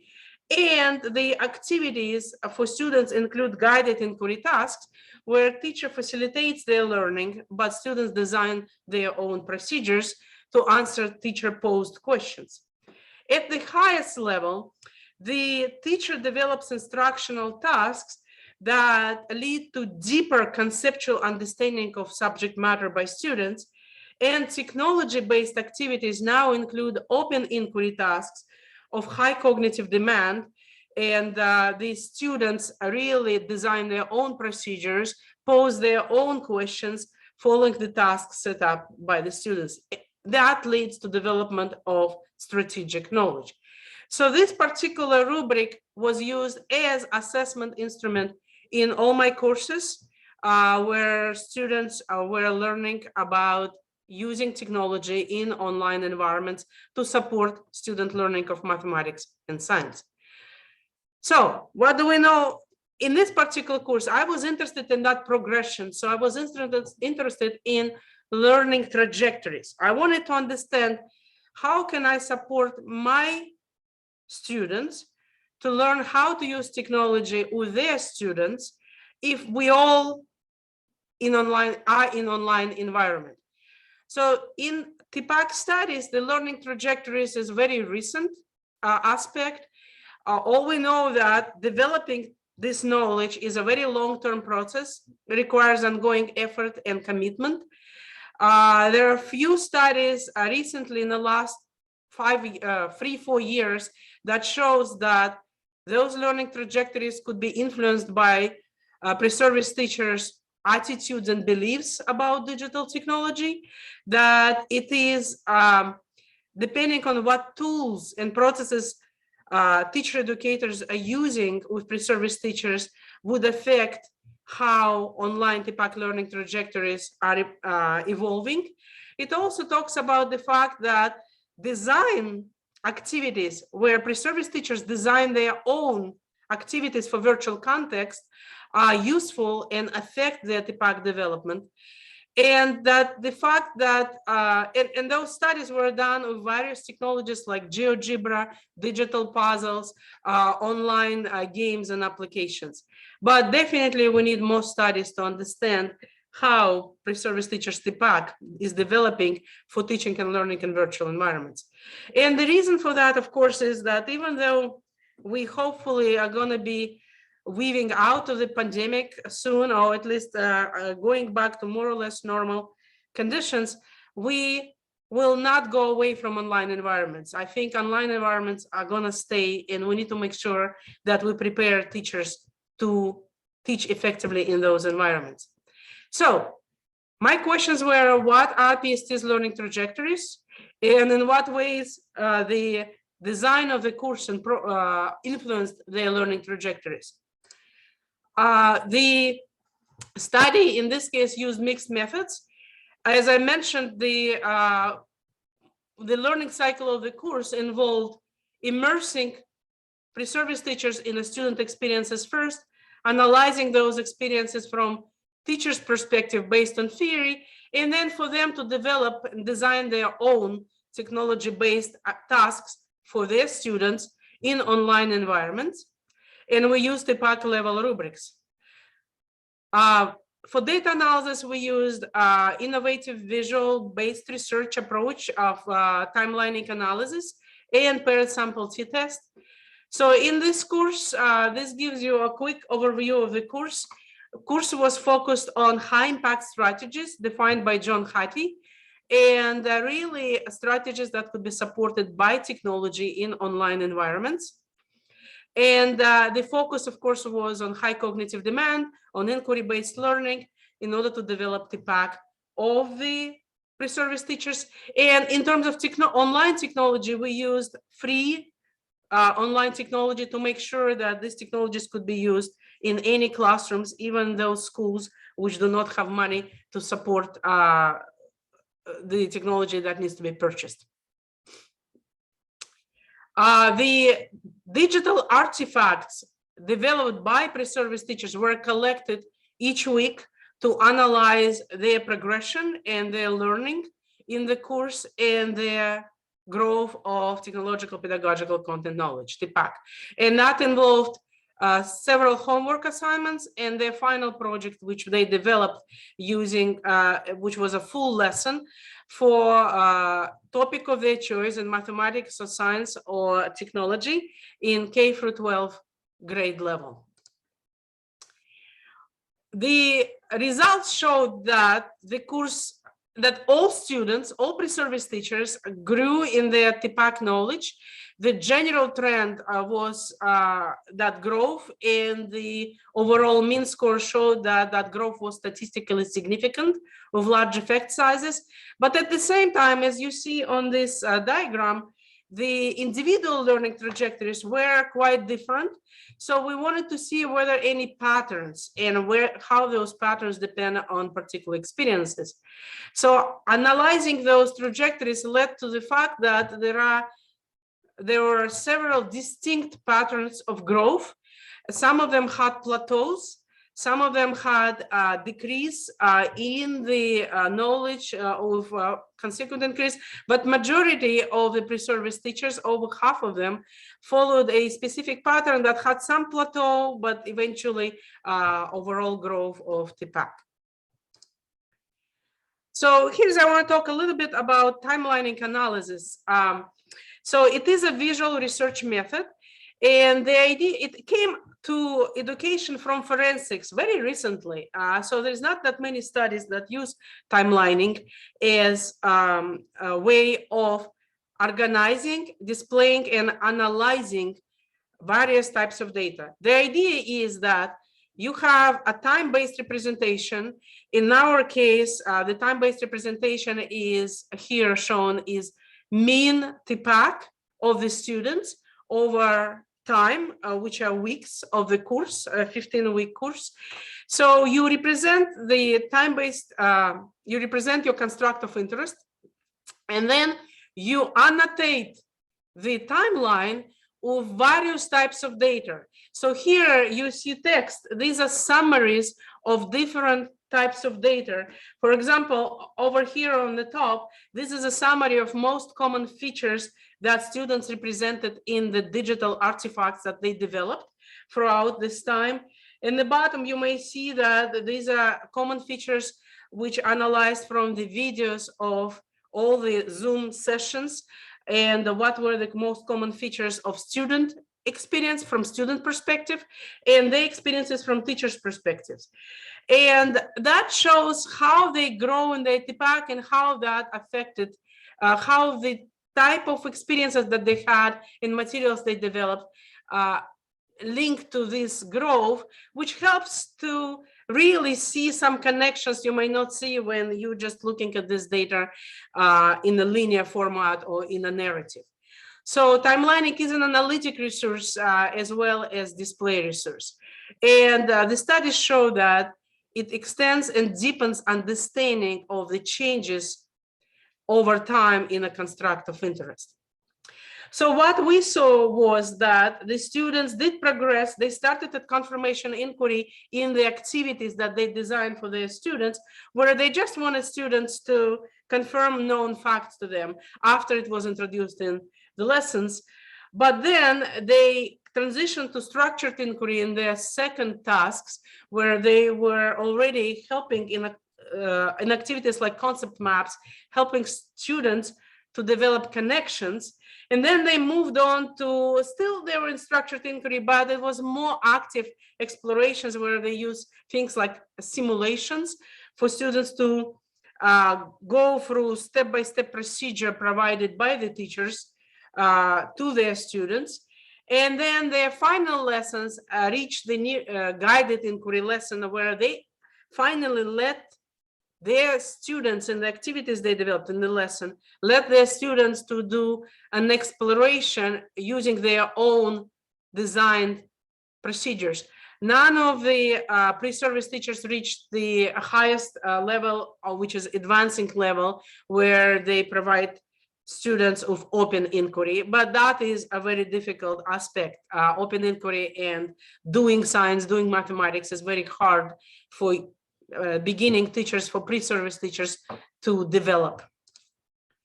So in conclusions, I'd like just to say that I only showed you excerpt or very brief overview of one course and one study. We've completed several of those studies of different courses to see how it's going to work. This Ppac learning trajectories is a very new, very early stage of research, so this contributes to that. What we did learn is that the overall Ppac growth for pre-service teachers for online learning could be attributed to our program design, our courses designs that focus on immersion, theory, analysis, digital content development cycles. So it also modeling future professional practices, focusing on high impact teaching strategies, and the choice of interactive online platform, which we used. And even though it's individual process, learning trajectories did fall in a limited set of distinct patterns. We also analyzed individual variations, which I did not discuss here, and they are affected by contextual factors, very often personal factors like attitudes, access to technology, fear of technology, anxiety, and definitely we need more studies to gain more in-depth understanding of these factors. Thank you very much. Thank you so much, madam, for your very interesting and very elaborate presentation. And your presentation is full of a lot of data and lot of analysis, and you have actually made the challenges into transformed into opportunities, because with this hard work and that data analysis which you have done is going to be a lot of help to the participants here who are working on similar topics or similar issues. So there are one or two questions that I would like to, I think you might see also, you might have seen also in under question and answers, but I'll just read out. What is the specific evaluation method in Ppac apart from, that is, this is for learning, but apart from learning, what is the specific evaluation method? This is one question from one of the participants. Sorry, what is the particular, I didn't, Professor Tiwari, I didn't understand exactly what's particular for learning. Okay, I'll repeat, madam. What the participant has written question is that what is the specific evaluation method in Ppac. Oh, okay, I got it. Thank you very much. Thank you for your question. So in order to evaluate Ppac, let me just back up a little bit. So Ppac framework has 7 domains of knowledge and we only focused on the integrated Ppac, the middle of the diagram where it's integrated. And we used Ppac levels rubric to evaluate the Ppac in the digital content that our pre-service teachers developed. So in other words, they developed specifically activities, lessons for their future students using technology for online environments. And we used the rubric that showed at what level of Ppac those activities, those artifacts were. And that was our way of evaluating the Ppac. I hope I addressed the question. One more related question was that what is the limitation of rubric to take care of evaluation? The rubric has what is the what his writing is that whether it can evaluate fully or it has certain limitation. Okay, so yeah, any instrument has limitations. We don't have any. Correct. Everything has some limitations, and you make assumptions when you develop any kind of instruments. So in our case, the first limitation is in Ppac studies, there's still conversations about what are separate and independent constructs and which constructs are not independent. So assumptions that we made that integrated Ppac, which is in the middle of the Ppac framework, is an independent construct. So we're only assessing it, and it's not affected by other parts as much. The other limitation is that this particular rubric does not assess any affective domains. It does not assess the attitudes or anxieties. It really looks at the digital content that teachers developed separately from their affective characteristics. And that could really influence the way we're looking at that, right? And the other one is, I would say, well, as any rubric, again, this is a validated instrument. It's been validated in over 400 lesson plans for K-12 environments with pre-service teachers. So, but it hasn't been yet validated for online environments. It was validated for materials developed for in-person instruction. So we don't have yet enough data to evaluate it for online environments. So we're still in the process of that. So that would be another limitation. Thank you so much, madam, because this is going to be future research, I believe, because many things absolutely. which are not yet validated, including COVID-19. So many things will come in future. So once again, thank you so much for giving such an interesting and elaborate information, which is going to enrich our research so much, madam. Thank you. So now continuing this, the third and the last speech is from Ms. Sherin, and she is going to talk about really a very interesting thing, because many things are integrated in her talk. So before she starts her deliberations, I would like to introduce her. Ms. Sherin is from Egypt. She is pursuing her PhD degree in Johannes Kepler University, Linz, Austria. Her topic is about integrating architecture in Esteem practices. So it is, I found that topic itself so interesting that she is going to talk is Taj Mahal as an architectural, mathematical, cultural, and historical reason for STEM practice. So it is really going to be a very interesting and perfect blend, and will make it so interesting for our participants. So Ms. Sherin, please go ahead. Thank you so much for the introduction, Professor Ramesh, and I'm so glad to participate in this international conference and have the chance to be with you here today. So as Professor Ramesh said, my topic is Taj Mahal as an architectural, mathematical, cultural, and historical reason for Esteem practice. So with this practice, we're trying to introduce something new to Esteem, which is integrating architecture, culture, and history. So I'm doing my PhD in Johannes Kepler University in Linz with Professor Joel Klaviska. So my research idea in a nutshell is emerged from the motivation of implementing Esteem practice that can utilize something which is around us everywhere, like architecture. So starting from our homes to schools to museums and even to monuments, we go and visit in every country we visit. So architecture is, the architectural choice is due to the fact that it is something real, empirical, and existing and influenceable aspect in all our lives. So how can we bring this real construction and real life example to classroom? And then we try to analyze it from many dimensions, like mathematically, culturally, and historically. So we try to allow the students to tell a story or to tell the story of the architectures that they model, also while practicing technology. So this is the idea of the research in a nutshell. And in order to allow the teachers to practice and to do these actually practices in the classroom, so we developed a module which is called Dynamic Lesson Planning, which helps the teachers or guides them through the main criteria and modules in order to do the lesson planning of such practices. So the first thing the teacher does is choosing the age of the students, because the age of the students will tell a lot about their mathematical knowledge and will contribute to the following criteria.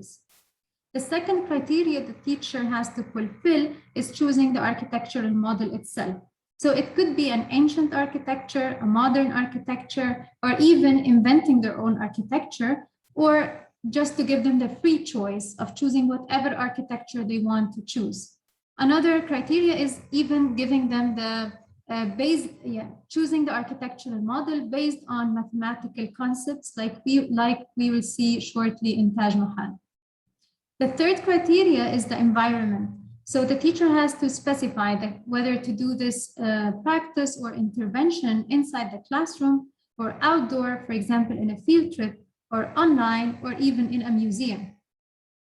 The fourth criteria the teacher has to define is the visualization of such architectures. So such architecture can be visualized in a digital form, as in Geogebra 2D and 3D, in augmented reality or in virtual reality, or even in 3D scanning, while on the other hand, the physical representation of such architectures could be using the 3D printing or origami or even 4D frames. And we try to encourage the teachers in such practices to visualize in both ways, so in digital form and in physical form, to allow or to give the students the idea of 3D transformational perspective and to see the same model in different forms. So the conceptual framework behind my research is based on the Amoeba Framework, which is mainly to govern the cultural perspective, because we are integrating architecture, which holds a cultural perspectives as well. So this Amoeba governs the cultural ways of how to implement such practices in different countries, meeting different cultures. The second framework we are using is the Ppac, which mainly governs the technology integration in such practices, as Professor Irina showed in details in the previous talk. And finally, the theory of didactical situation. And by this, we try to govern them, or we try to investigate how the teacher constructs the milieu to the students, and afterwards, how she gets the reflections from such milieus from the output of the students after the intervention is over.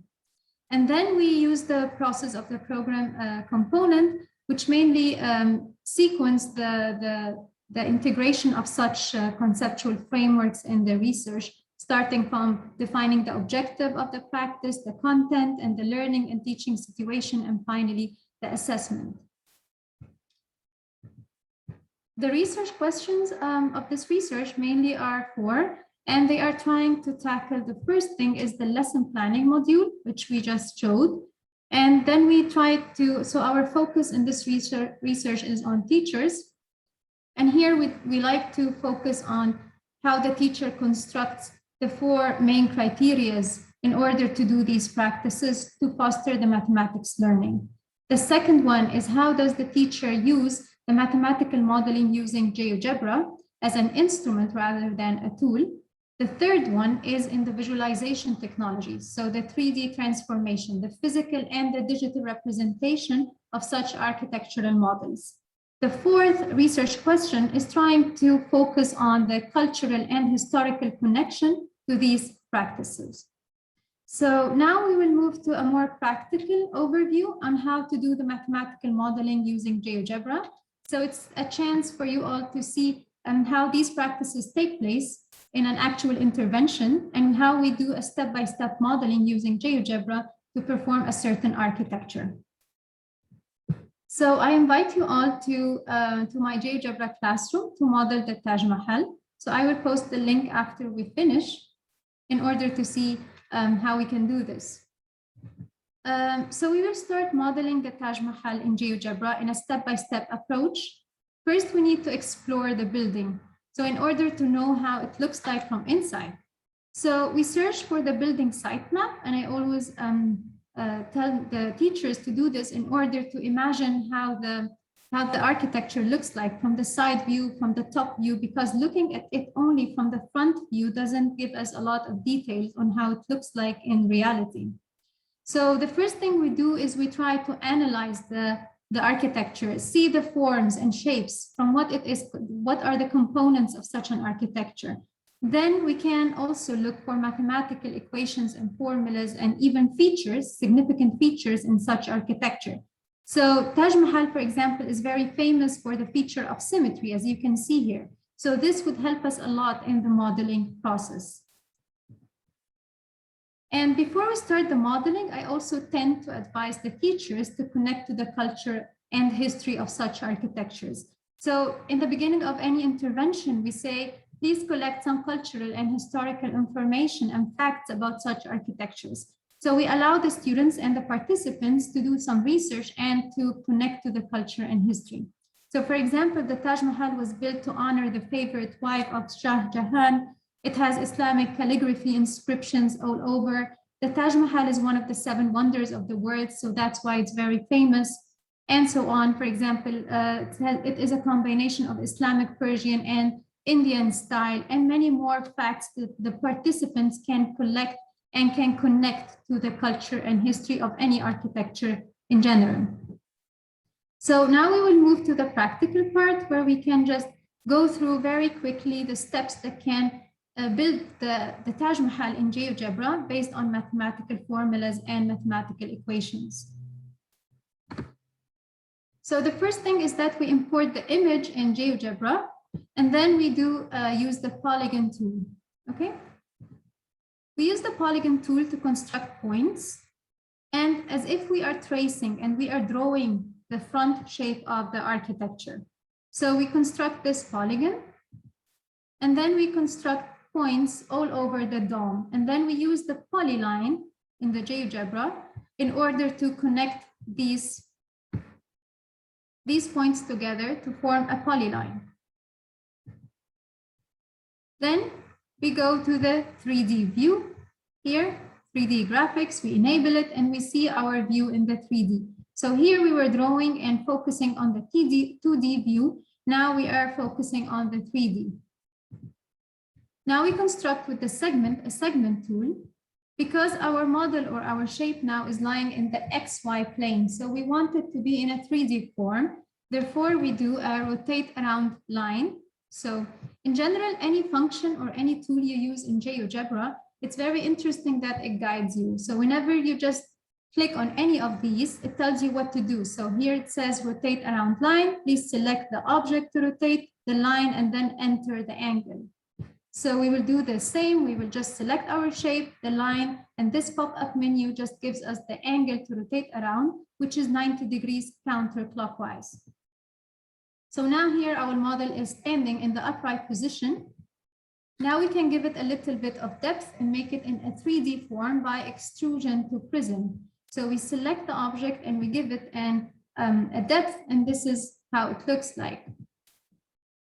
Now we want to build or to focus on the symmetry aspect. So instead of just drawing or tracing the whole components of the shape or the architecture, we try to capitalize on the mathematical significance in such architectures. Like here we have the symmetry. So we use reflect about line. So here we construct a very small segment by just putting 2 points here and doing this segment and then choosing the reflect about line function, okay?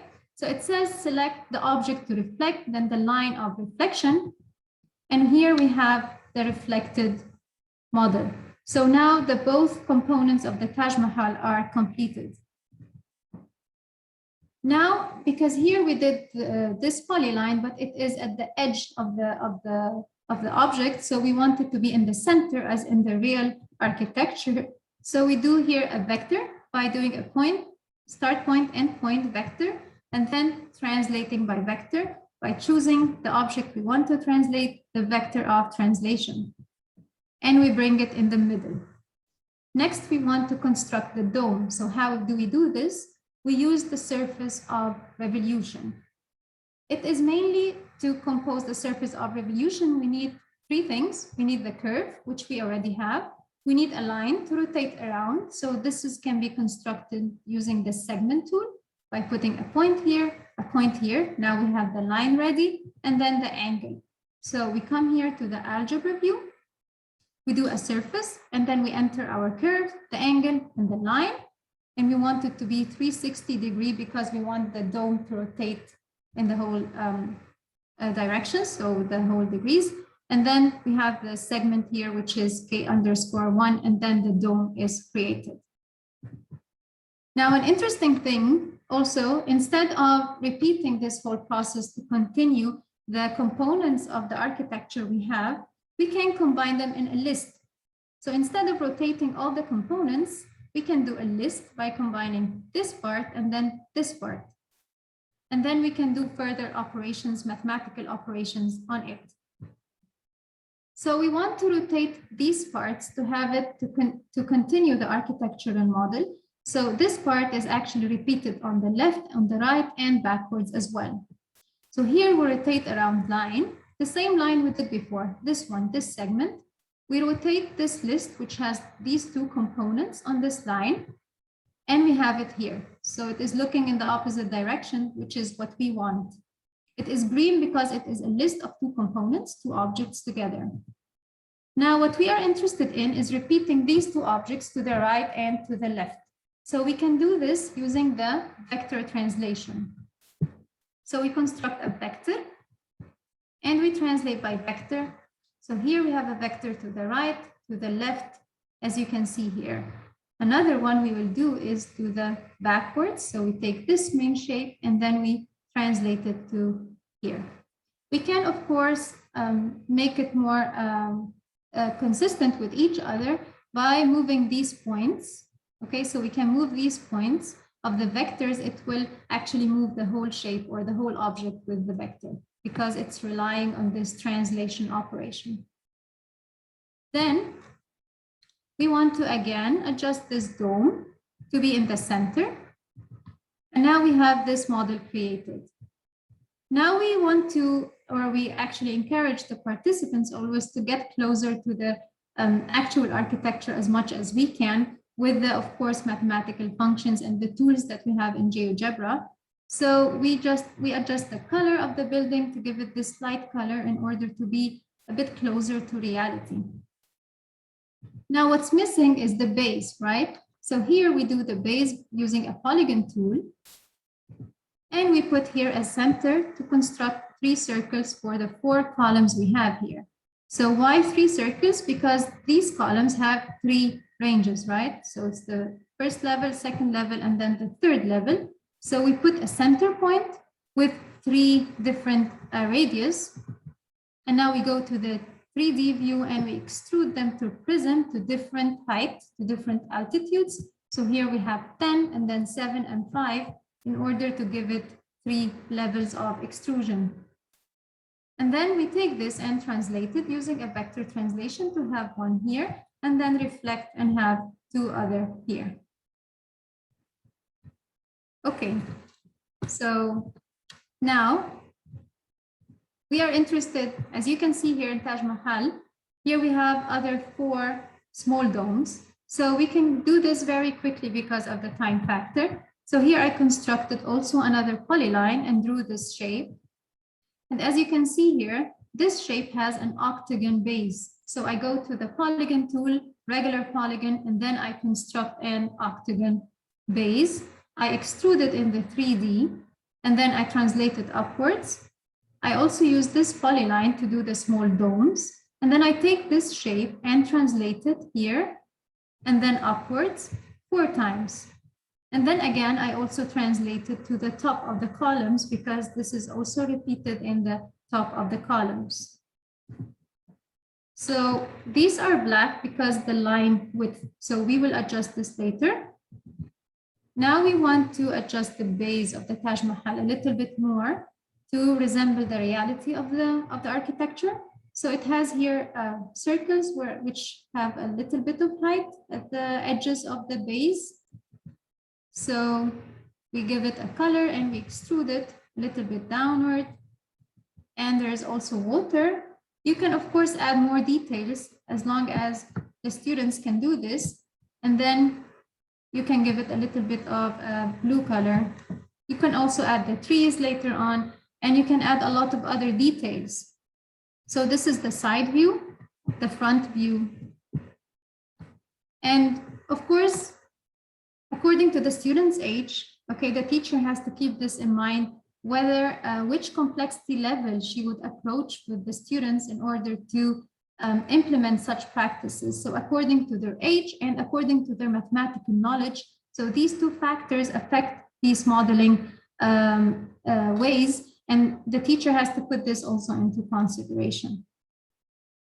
As we said, there are many visualization aspects we encourage the teacher to use technologies for, like for example, in augmented reality using the Geogebra 3D calculator. So this can be visualized in AR. Also, it can be visualized in physical forms like 3D printing or origami or 4D frames. So according to the tools and manipulatives that the teacher has in her classroom and are accessible in the school, then the teacher can use many technologies as possible to visualize these architectures in different forms. So to wrap this up, while modeling Taj Mahal, what were the significant mathematical tools and functions we used? So for the symmetry, to cover the symmetry, we use the line reflections. For the translation, we use the vector translations. Rotation, we use the line rotation tool in Geogebra. And in order to do the transformation from the 2D and tracing the shape on an image to the 3D, we use the prism extrusion. And finally, to do the domes, we use the surface of revolutions. So these are the mathematical functions and tools the students and the participants in general, teachers as well, can gain from such practices and from integrating such practices as Esteem. Okay, so now I invite you, I will put the link in the chat to the classroom. So this classroom has 2 main components. The first one is an applet in Geogebra, which is ready. So it has the algebra view, the 2D view, and the 3D view. In order for you after the session, if you want to try and to create your own Taj Mahal architecture, so that would be really good. And also because I'm still I'm doing my PhD and I'm very curious for the opinion of the participants and especially mathematics teachers in such STEAM practices, and how do they think it is applicable in integrating them in actual classrooms and connecting it to the curriculums. So I also would like to hear your precious feedback, which is also in the classroom from task 2. So yes, so this is mainly the practices that I'm trying to integrate in STEAM curriculums in order to connect architecture, culture, and history while practicing technology. So I thank you all for your attention, and if you have any questions, please. Thank you so much, Ms. Shireen, for a very interesting lecture. And I should say that the kind of work that you are doing, the integrative work, which involves so many areas, I think that one can claim that mathematics is beautiful, no doubt. If the presentation by teachers is done like this, and still you are talking mathematics, and if that can be such interesting way, I think it is going to be very helpful. And second thing which I would like to say is that, as you said, that we can create our own Taj Mahal. So I think that makes everybody happy, and that is from the gift from mathematics. So it's great to hear from you. Now I would like to invite our participants, as Shireen has said. So if you have any comments or questions, you can unmute yourself, and also you can write your questions in under Q&A or even chat box. I can see if there is any question. But one thing is very sure, that this may be the most cool mathematics class, that everybody is so happy. Okay. Otherwise, in general, in mathematics class, we are under tension. So that is really very good presentation and very clear cut, and you have made it in such an interesting manner. I think that is something which those who are involved in the research work, they can learn that how the mathematics can be made interesting and how it can be a tool to make everybody happy. Yes, I hope, and this is what we are looking for. Okay. So let's wait for maybe half a minute if some questions are there. Otherwise, we will. Yeah, they are writing it is very interesting and so on. Sir, I think we should request all the participants to. She has shared a link for the feedback. I think we have noted that. We'll share with all the participants to provide the feedback. Yeah, because the author has permitted already, so we can. Professor Jamal Hussain can take care of that, so participants can get it. So anyway, thank you once again for this your presentation and making the last presentation so much interesting. Thank you once again. Thanks. Thank you so much. So now I would like to thank Professor Jamal Hussain and Dr. Verona for providing me this opportunity to chair this session. And before we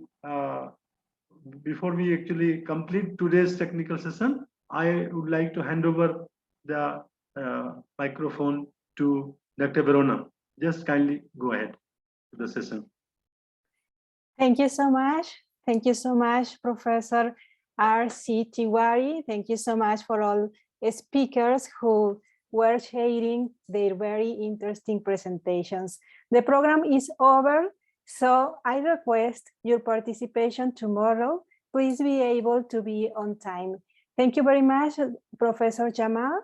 I don't know if you have any subject to say, but if not, see you tomorrow. Yeah. Thank you, everyone. See you tomorrow, same time, 6 p.m.